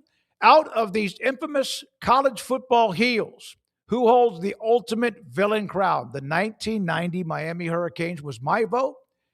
And all these other guys, Spurrier was funny, but and a troll, as is Kiffin. Manziel got to be kind of the bad boy for a while, but 90 Miami would beat your ass and then laugh at you and step on you and laugh at you again and then beat you again. Yeah, that's a pretty good list of rogues there. But I think Miami 1990 version certainly kind of checks all the boxes of being the big bad villain on the block. So, yeah, I think that's a smart choice by the audience and probably who I would have voted for as well. I mean, there's one active guy who can make up some ground this season, and Lane Kiffin, in any number of different ways. Just go beat everybody and really become obnoxious and not have anybody being able to tell you what's what, or losing and lashing out. Like, I don't know. The Lane Kiffin thing this year is going to be fascinating. But yeah, he's definitely in the running. Spurrier was a fun bad guy for those who viewed him that way back in the day. Just a fun character. That's what I talk about college football and characters. That's why Cignetti's great, is because he's just a character. And then, Johnny Football, man, that was an interesting time period. It's about nobody more popular in America than him, it felt like, there for a little while. But, I think 90 Miami takes the cake. He had NIL without it being NIL. And imagine what he would have made back in those times. By the way, millions and millions and millions of dollars, 1990 Miami, and I think perhaps one of the biggest beatdowns I've ever seen in my life, the Cotton Bowl against UT, and they didn't see it coming. 46-3, and they beat everybody badly. But that game there is when Randall Hill ran up the tunnel. They smoked them. They were a bad team, a good, bad, and bad. All right, let's go to the last poll result. Oh, this is about sushi. Out of America's best-selling sushi rolls, which one is your absolute favorite? I'm not a big sushi guy, but about once a month I'll go by H-E-B and they have them pre-made, that little setup that they have, and I'll get myself. And I think there's one called the Texas roll, which I didn't see on here. How about you, Craig? I'm not the biggest sushi connoisseur, but I do like it on occasion. I just don't go seek it out necessarily on a regular basis. But if I do have it, then the California roll is good, or the shrimp tempura roll. Yeah, I can eat shrimp on anything. Yeah. I don't like tuna so much, or spiciness. So spicy tuna is like a double no for me. And I'm not sure what the Philadelphia roll is, but the shrimp tempura and the California roll, I could definitely go with either one of those. I looked up the Texas roll sushi. It's really good. That's the one I normally get. Philadelphia roll sushi. Let me see what that says here. Yeah, it's got Oh, really? Interesting. I'm trying to think. Philadelphia type of sushi generally made with smoked salmon, cream cheese, and cucumber. With rice on the outside. I don't mind the rice and the cucumber, but I'm just not a big fish guy. And then the cream cheese, I'm not about that either. I saw somebody up today talked about jalapeno poppers with cream cheese and all that. So it was brought up a couple of different times. Spicy tuna roll wins it 34-28, 24-14. Thank you, Andrew Valet. Great stuff. We appreciate it. Rez, Michelangelo Flores, thanks to our guest. Super Chat, your pet cat again. I cannot answer the sushi question correctly as I hate the texture of fish. Fair enough. Yeah, it's a little flaky, right? I can see. I like certain types of fish, but not all types of fish. So I'm sort of there with you, and I like some types of sushi, but not all types of sushi. So yeah, it's really depends on the details for me. When I was in Dallas with Jennifer, Daniel, and of course Gracie Lynn, we went to this a sushi restaurant. It had a lot more than that, and they ordered 5 of them. And then Jennifer and Daniel goes, "You don't really like this," but there were some that was pretty good. It wasn't bad. Anything with shrimp, I could eat it. All right. Thank you very much. We're back tomorrow at 3:00. Andrew Garrett and Michelangelo Rez Flores. Craig, thank you. Good to see you again. I'm David Smoak. Thank you for being a part of the show in every way and however you are. Good night. 365 Sports, The Smoak Show. This is the summer event at Allen Samuels in Waco. Check out the new 2026 Jeep Gladiator Mojave. Your choice is 0% for 36 months or save $10,000. Take off the top. Hit the road. Allen Samuels Jeep. Come by. Let's be friends. Have you heard of the new IRA, the Insured Retirement Advantage? It's a strategy for younger high-income earners and small business owners who want to get serious about retirement. The Insured Retirement Advantage can help you build a tax-free income stream for retirement, protect your family's legacy, keep your capital working efficiently, And you don't need ultra-high net worth status to qualify. Call 623-256-6902 or go to northstarfundingpartners.com and tell them 365 Sports sent you. It's time to compete against yourself, finding too many excuses not to work out combined with bad eating habits, and Waco Regional Tennis and Fitness can help reach inside your competitive soul. Discipline, getting results you've only dreamed about, personal training, group exercise classes, and even a tanning bed, world-class tennis facility, and pickleball courts and lessons available. Waco Regional Tennis and Fitness, spacious, clean workout rooms, free weights, state-of-the-art technology, weight training equipment, and no intimidation. It's time for you to react today, not tomorrow, at Waco Regional Tennis and Fitness on Lakeshore Drive in Waco.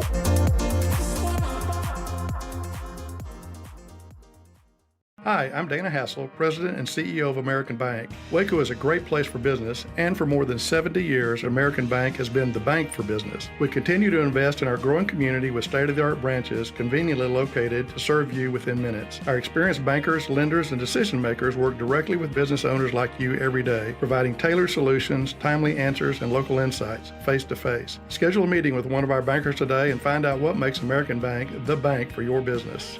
Member FDIC. At Home Place Interiors, we elevate your space with elegance and class. We are the exclusive Sonoma tile dealer in Central Texas, bringing you the best in high-end floor coverings that transform your home with beauty and elegant design. Our white glove service and expert consultations ensure your vision becomes a reality as we take you step by step through the process. Call today to schedule your personal design consultation. Visit HomeplaceInteriorsTX.com. Home Place Interiors, crafting elegance, one room at a time.